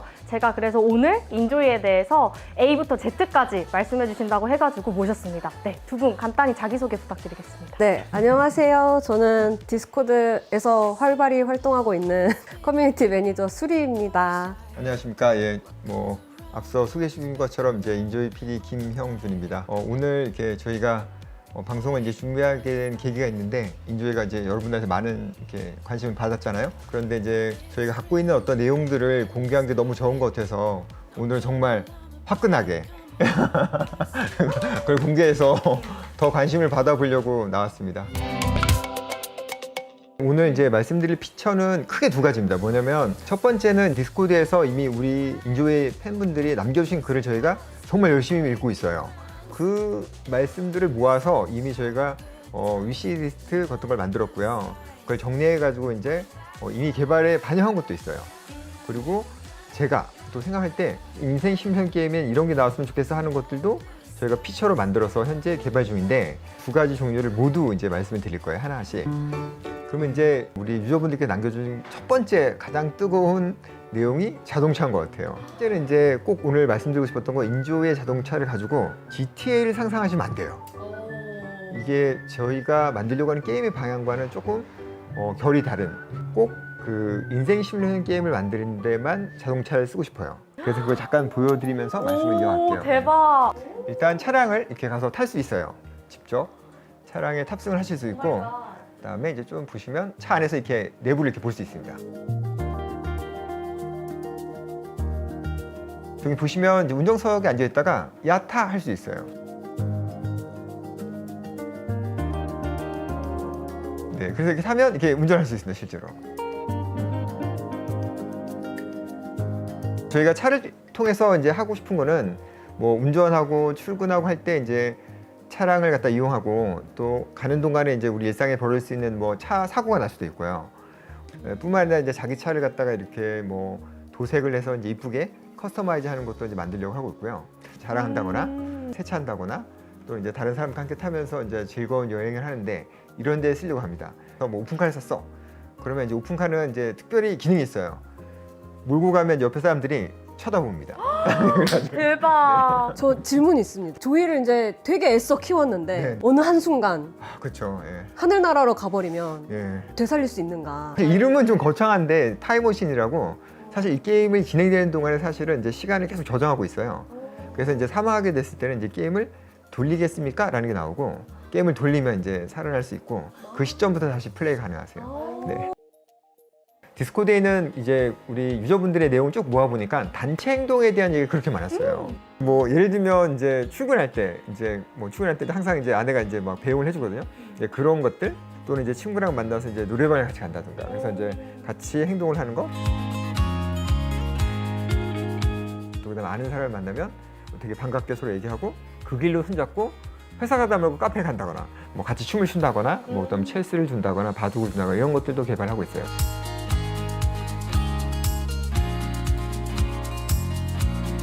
혹시 방송을 보시고 야 이런 게 들어가면 정말 좋을 것 같아 라고 하시면 저희가 참고해서 게임에 넣으려고 합니다. 인간이 이제 대화하는 관계를 굳이 크게 나누면 두세 종류인 것 같아요. 왜냐면 이제 지인하고 하는 관계, 가족하는 관계, 타인이라는 관계 이걸 갖다 개별로 다 나누고 있어요. 저희는요. 관계가 이제 발전율이 뭐 좋다거나 나쁘다거나 하에 따라서 뭔가 관계가 쉽게 되기도 하고 어렵게 되기도 하는 거세요. 순한 맛 이러면 이제 유저들끼리의 대화가 조금만 오고 가도 이제 관계가 금방 좋아지고 관계 발전이 나빠 그러면 이제 갑자기 뭐 따귀를 때리고 저리 가라고 하고 인조이 세상의 신으로서 이제 조종할 수 있게 돼 있어요. 평판이 뭐냐면 제가 이 인조이 세상에 살아가다가 다른 사람한테 나쁜 짓을 한다거나 선한 행동을 했을 때 그게 영향력으로 쌓여서 게임에 영향을 주는 거예요. 그런데 이제 아까 방금 얘기 드린 관계는 두 사람 간의 관계예요. 우리 둘은 친하지 않아 이런 관계인 거고, 평판은 제가 한 저지른 일인 거예요. 그러니까 제가 막 나쁜 짓을 막 했어, 뭐 누구 걸 훔쳤어, 다른 사람을 때렸어 이러면 평판이 뭐 마이너스나 이제 플러스로 바뀌는데, 이게 바뀔 때마다 다른 상호작용이 나와요. 우리 둘의 관계는 좋은데도 불구하고 나쁜 행동을 할 수 있는 거예요. 뭐 만약에 다리를 건다거나 돈을 뺏는다거나 욕하는 것도 그건 되나요? 너무하지 않을까? 아, 네. 평판은 나중에는 이제 조금 더 발전시켜가지고 사람이 보이지 않는 곳에 하는 행동도 기록을 할까 생각하고 있어요. 그거는 이제 이름을 아직 못 지었는데, 이제 저희 내부에서 부르고 있는 건 이제 카르마라고 부르고 있어요. 수리님한테 이제 막 댓글로 안 좋은 악성 댓글 달았어. 그러면 이제 그거는 이제 아마 카르마의 기록이 돼서 그 다음 세대에 이제 뭐 다시 태어날 때라든가 뭐 이렇게 영향을 줄까? 뭐 이런 생각도 하고 있고요. 아직은 정리를 못했습니다. 그러니까 오늘 방송의 취지가 그거니까 한번 보시고 그런 거 좋다 정말 네, 한번 해봐라 편하게. 하면 네, 이제 네. 더 열심히 만들 것 같고요. 네. 다음 피처는 이제 도시 편집인데, 오늘은 이제 보실 수 있는 걸 좀 가져왔고요. 네, 저희 이제 도시에 그 전광판이 많이 있잖아요. 그 전광판에다 이렇게 유튜브를 넣은 거예요. 그리고 이제 다음은 이제 저희가 만든 도시 편집을 가지고 뭐 비 오는 날, 뭐 이렇게 이제 운치 있는 날을 표현할 수도 있고요.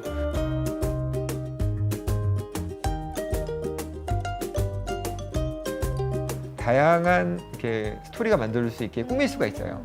나무도 바꿀 수 있고, 뭐 동물도 넣을 수 있고, 눈이나 계절도 바꿀 수 있고.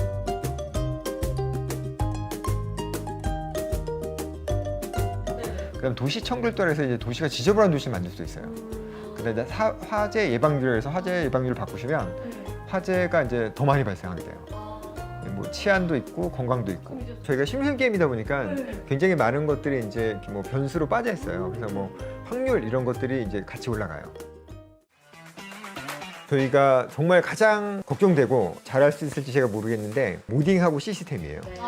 모딩을 하시는 환경, 스크립트를 써서 게임을 변경하시는 것들은 아마 기존의 다른 시뮬레이션 장르들하고 난이도가 그렇게 차이가 나지 않고 편하게 되실 수 있도록 현재 노력하고 있어요.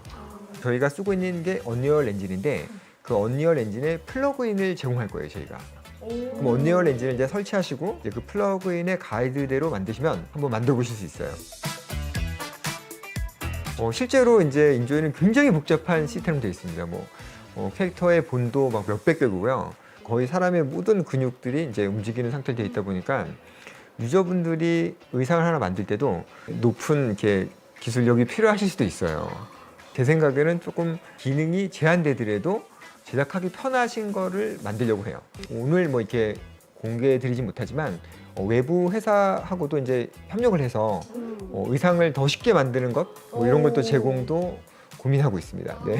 방송 보시다가 이제 뭐 모딩과 CC에 정말 이런 거는 해줘야 된다 하는 게 있으시다면 이제 그런 것도 좀 많이 남겨주시면 저희가 정말 최대한 반영하려고 노력을 할게요. 저는 시뮬레이션 게임에서 창작의 공간이 가장 중요하다고 생각해요, 정말. 왜냐면 저도 이 장르 게임을 할 때 게임 하다 보면 좀 아무래도 좀 지치기도 하고 또 지루할 때도 있잖아요. 근데 이제 창작의 공간에 가보면 이게 됐었어? 이렇게 잘 만들 수가 있나? 뭐 이렇게 하는 걸 보면 다운받고 사용해 봄으로써 되게 좋아서 이 공간을 갖다가 훨씬 더 가치 있게 만들려 하고 있어요. 뭐 예를 들어서 활동을 많이 하신 분은 뭔가 왕관이를 하나 씌워드리고 그 다음에 이제 뭐 베스트 작품을 만드신 분에 대해서도 이제 다른 분들이 많이 사용하실 수 있게 인게임 안에서도 접근 가능하게 다운받는 곳으로 뭐 그렇게 만들어 드리려고도 노력도 하고 있고요. 다른 사람한테 한번 봐봐 내 거 어떤지 하고 이렇게 서로 소통도 하고 대화하고 할 수 있는 공간이에요. 네. 너무 좋은 것 너무 같습니다. 재밌을 네. 것 같고. 이 인조이라는 게임의 정체성을 가르는 공간인 것 같아요. 가장 중요한 공간이라고 저희는 생각하고 있습니다. 그래서 네. 이 시뮬레이션 게임의 특징이 이제 밤에 할 일이 별로 없어요. 저희가 뭐 할 수 없는 상태예요. 그래가지고 이제 인조이 팀은 여기다가 이제 꿈을 넣고 있어요. 악몽도 꾸고 복권을 사야 되는 꿈도 꿉니다. 행운의 꿈도 꾸고 꿈을 꾸면 이제 그게 그 다음 날까지 적용이 돼요. 그래서 제가 이제 만약에 이제 좋은 꿈을 많이 꿨어. 다음 날 복권을 긁으면 100%로 당첨이 돼요. 한국은 이제 문화 중에는 이제 좋은 꿈을 꾸면 팔라고 해요. 그러면 이제 이 꿈을 갖다 이제 사시면 제 행운이 이분한테 넘어갑니다. 그다음 또 하나는 이제 꿈을 해석할 수 있어요. 좋은 꿈을 꾸면 타로 점을 이렇게 보시더라고요. 그래서 그 꿈이 뭐였는지 볼 수 있어서 이 꿈을 확인해 볼 수 있습니다. 그리고 만들고 나서 저희끼리 이제 품평을 해봤는데 그래도 좀 부족하다 이래서 그 다음에 약간 목류병을 넣었어요. 자다가 이제 뭐 막 걸어 다닌다거나 자다가 벌떡 일어나서 딴 데 가서 이거 쭈그리고 자고 이제 막 자다가 전 재산을 기부하거나 이런 일이 벌어질 수 있습니다.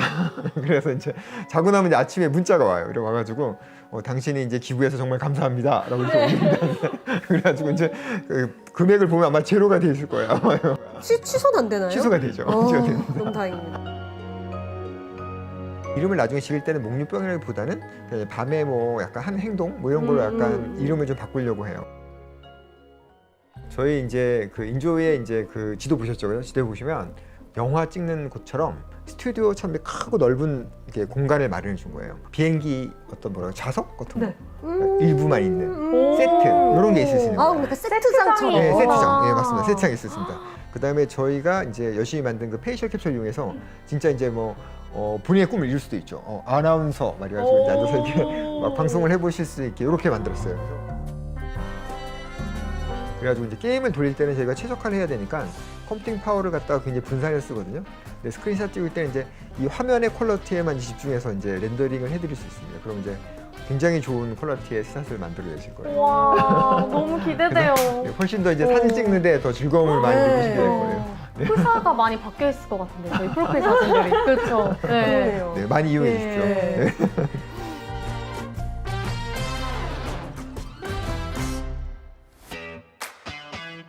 다음은 이제 커스터마이즈인데 저희가 이제 커스터마이즈도 계속 만들고 있습니다.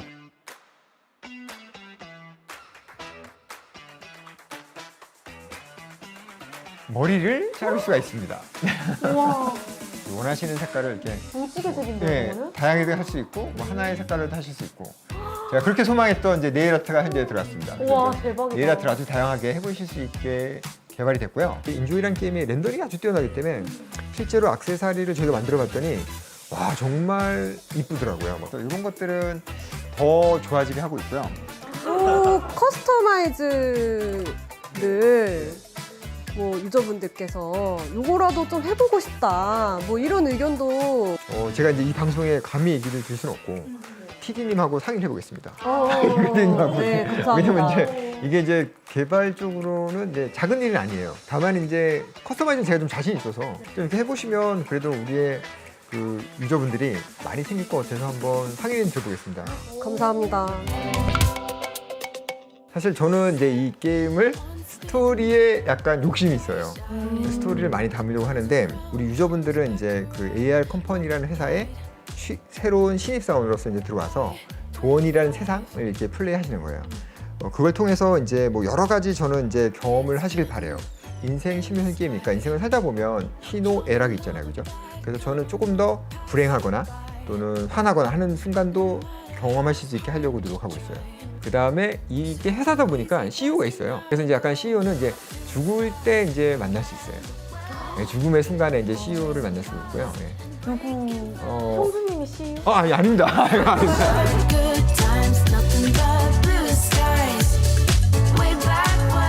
도시마다 각각 다른 직업들이 계속 생겨날 거예요. 오토바이, 자전거, 비행기와 같은 그 놀라운 수준의 질문들인데요, 진짜. 피드백도 좀 많이 주시고 원하시는 것들을 게임에 담을 수 있는 노력을 계속 하려고 합니다.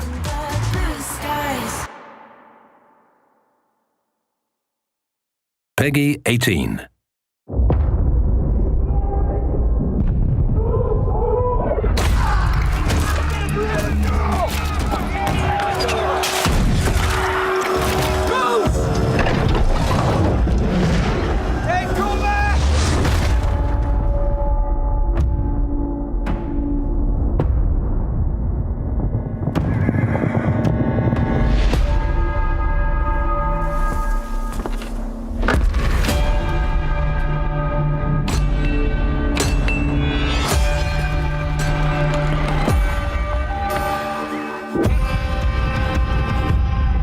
I always dreamt of leaving this place.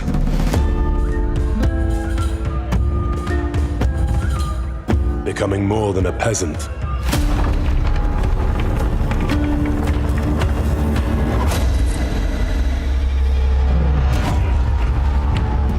You know the trouble with an adventurous life? It can end before it gets started.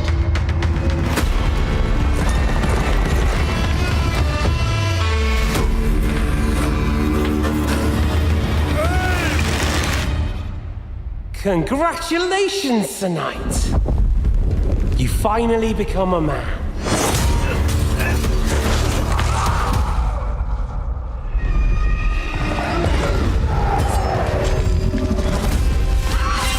Wake up! Pull yourself together, Henry.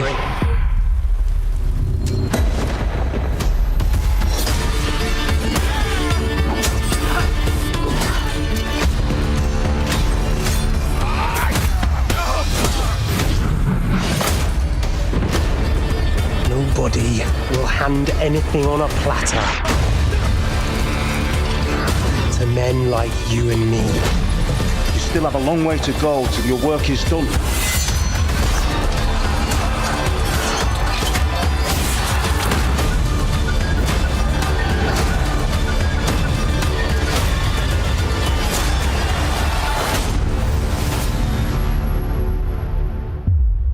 O merciful God, be kind and protect us so we don't blow our arses off. Amen.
need to shake them off! Follow me! Yeah! Here it comes! There's too many of them! Watch out for that glove! I will draw its iron! Cover me! You got it. Be careful. Be ready! If we can make it to the rocks, we may lose them!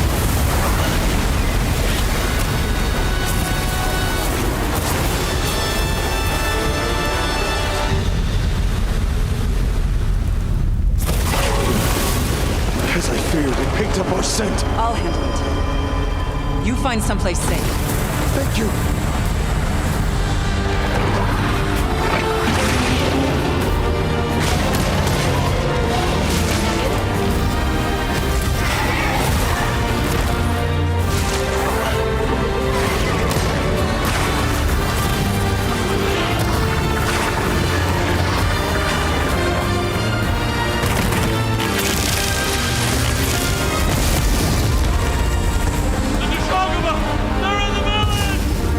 Don't worry, the hunter is here.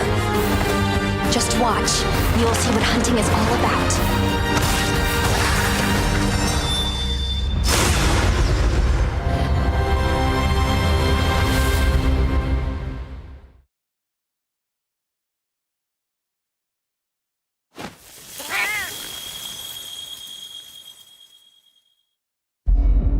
Perhaps humans were fated to build the monoliths, reaching heaven and returning with a gift.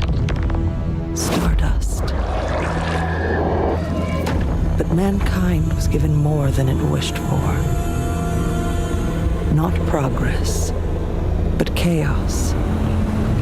Every new height brings a terrible fall. And yet hope still glimmers, even in the depths of the unknown, like mayflies. We die to live again.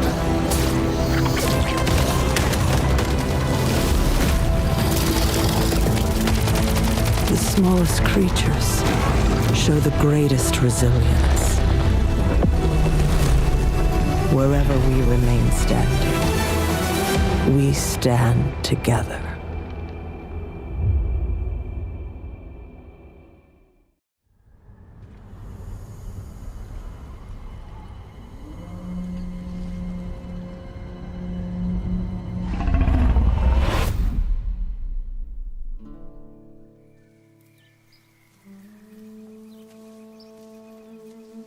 The era of unending peace is past. It is now time for we wolves of war to awaken. Affix your eyes forward, lest you overlook the traces. Keep your ear to the ground, lest you lose the trail. We are the shield that shall not break! We are the sword that shall not bend! O God of steel and fury, give us flesh to hunt! From blood transfer!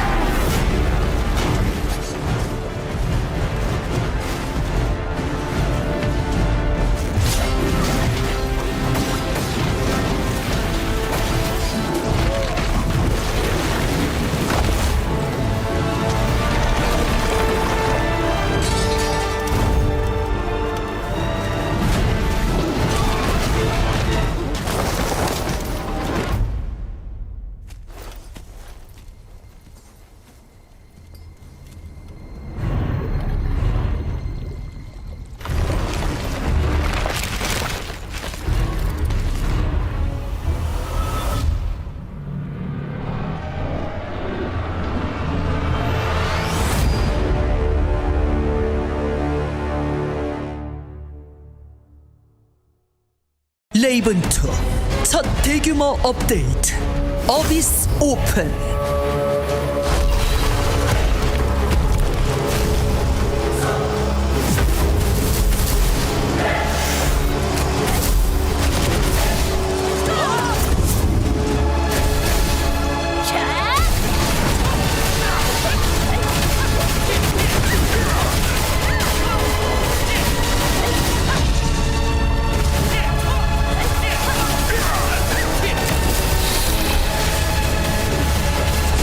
무덤이거나 기회의 땅이거나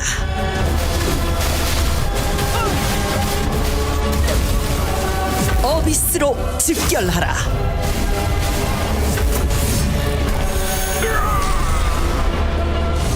레이븐 2 어비스 업데이트 지금 다운로드하세요.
Скіфе?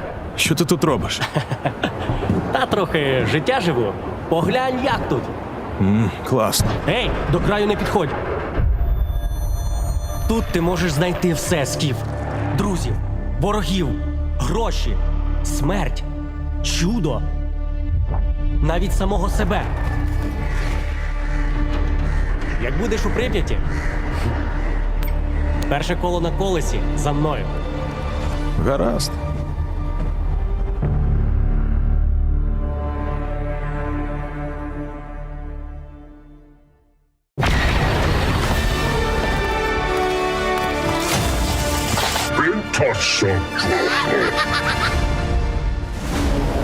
Welcome to the first ever open-world Star Wars game. Set in the dangerous golden age of the underworld. Let's raise the stakes, shall we? Okay. You play as Kay Vess, a scoundrel looking to start a new life. Kay gets pulled into a plan that will change everything. I believe if you follow the plan, no one gets hurt. Fortunately, she won't do it alone. From childhood, Kay and Nix have been inseparable partners. You're welcome. Helping each other every step of the way. All right, distract him, Nix. Using their criminal skills and tools,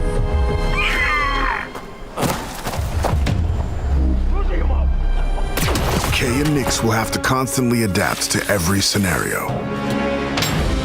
Nix, you want to drop that for me? Come on. Whoa. If you don't want me to sound the alarm, you'll get me out of here. As your versatility grows, gain access to new skills and more lucrative contracts. There she is. A friend needs a little something stolen. And in this world, your actions have consequences. I can't let you walk out of here. I'm gonna finish it. Shame. And reputation is everything.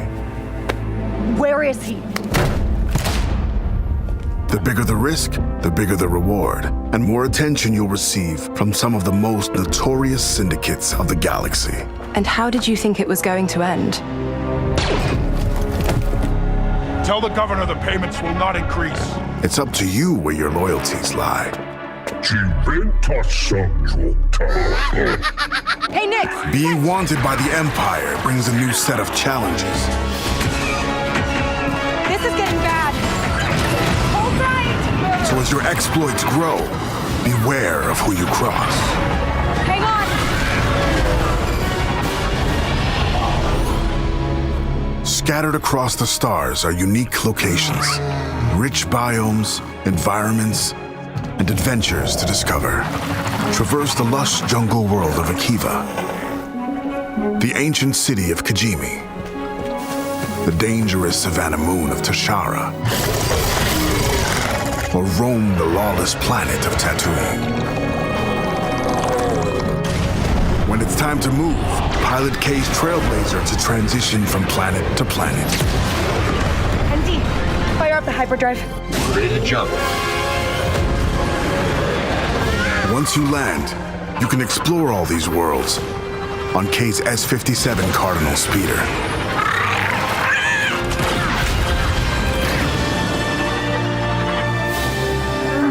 This is the life of an outlaw. A life where you fight, explore, and infiltrate parts of the galaxy you never thought possible. There are opportunities at every turn, and if you're willing to take the risk and defy the odds, the galaxy is yours for the taking.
upon you. You will be overmatched and outnumbered. But that will not stop you.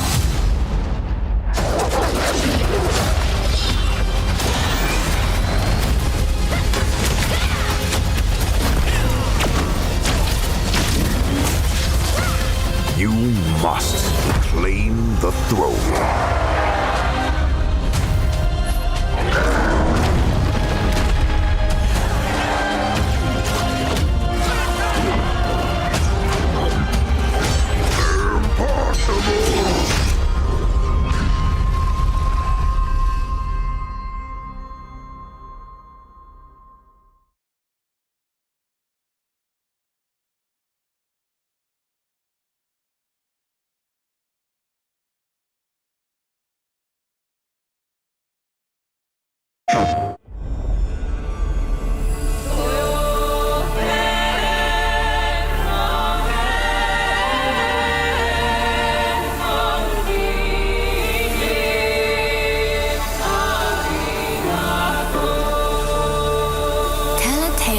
Mortals, bound by fate's golden strands.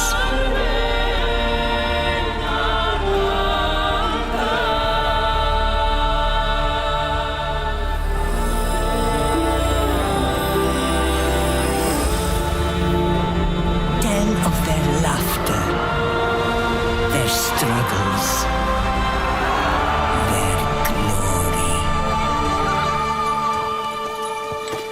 Tell of warlike Sparta.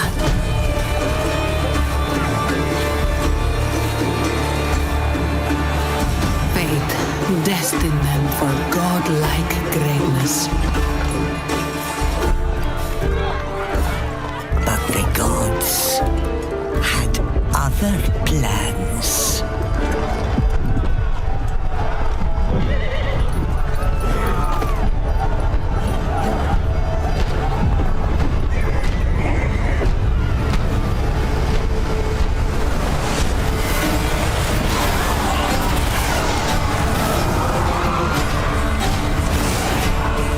Their ambition angered the goddess.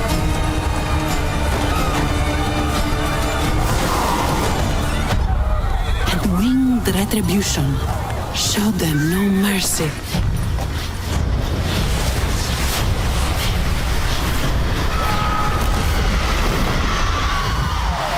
Staining their strands with darkness.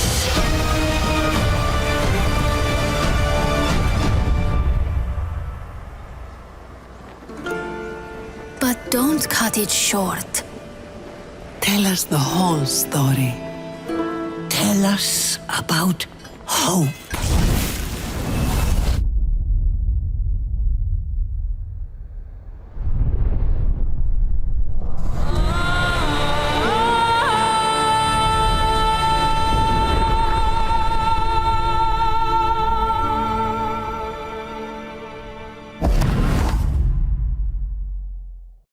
PlayStation.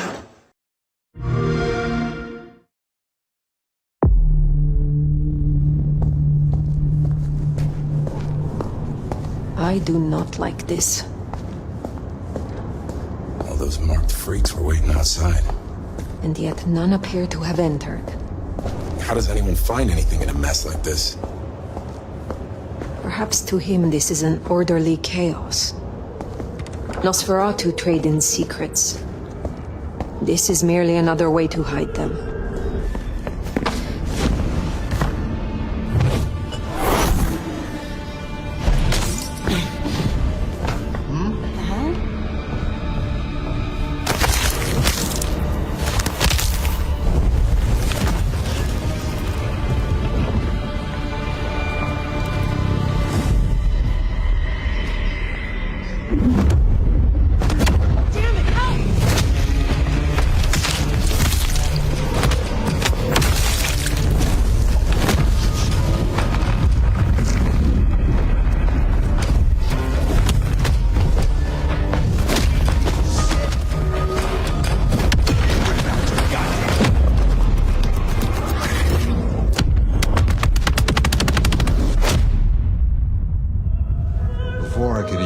finish this song.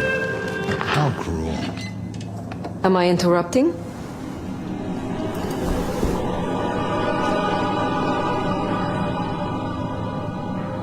It's you. The Nomad. Willem, I take it. You had some interesting guests outside. Expecting trouble? That depends. Why are you here? Polly tells me you keep the court's secrets and its histories. Earlier tonight, another kindred by the name of Isabella used this mark to sap my power. Do you know anything about it? No. All I had to do was keep my head down for just a few more nights. He's hiding something. Tell me, Willem, what rumors have you heard about me? That you were there in Cairo. They called you the Slayer. I have been many things to many people. And what will I be to you, Willem? And to this lonely, forgotten warehouse? You're exactly what he said you'd be. I guess that makes it easier. Makes what easier? What happens next? Now I have to do what he told me.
CD Projekt Red are experts in open-world game design with The Witcher 3 and Cyberpunk 2077 combining freedom of exploration with compelling storytelling in unparalleled fashion.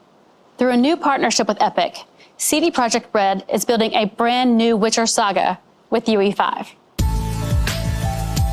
Our cooperation with Epic has just started. It was the shift towards open world support that brought Unreal Engine 5 to our attention.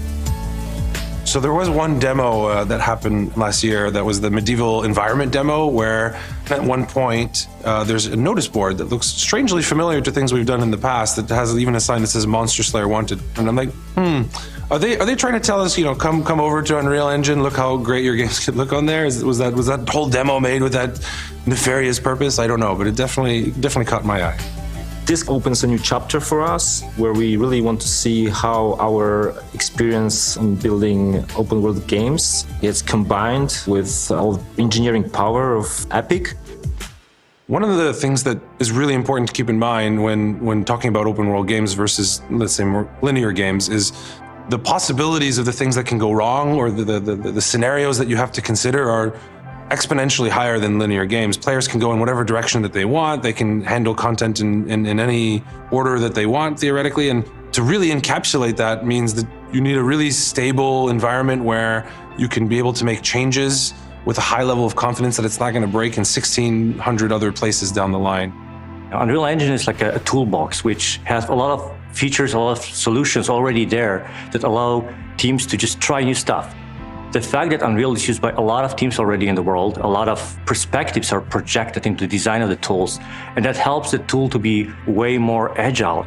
So all in all, it's a really, really cool technology to prototype and make environments really quickly, really beautiful, and very realistic.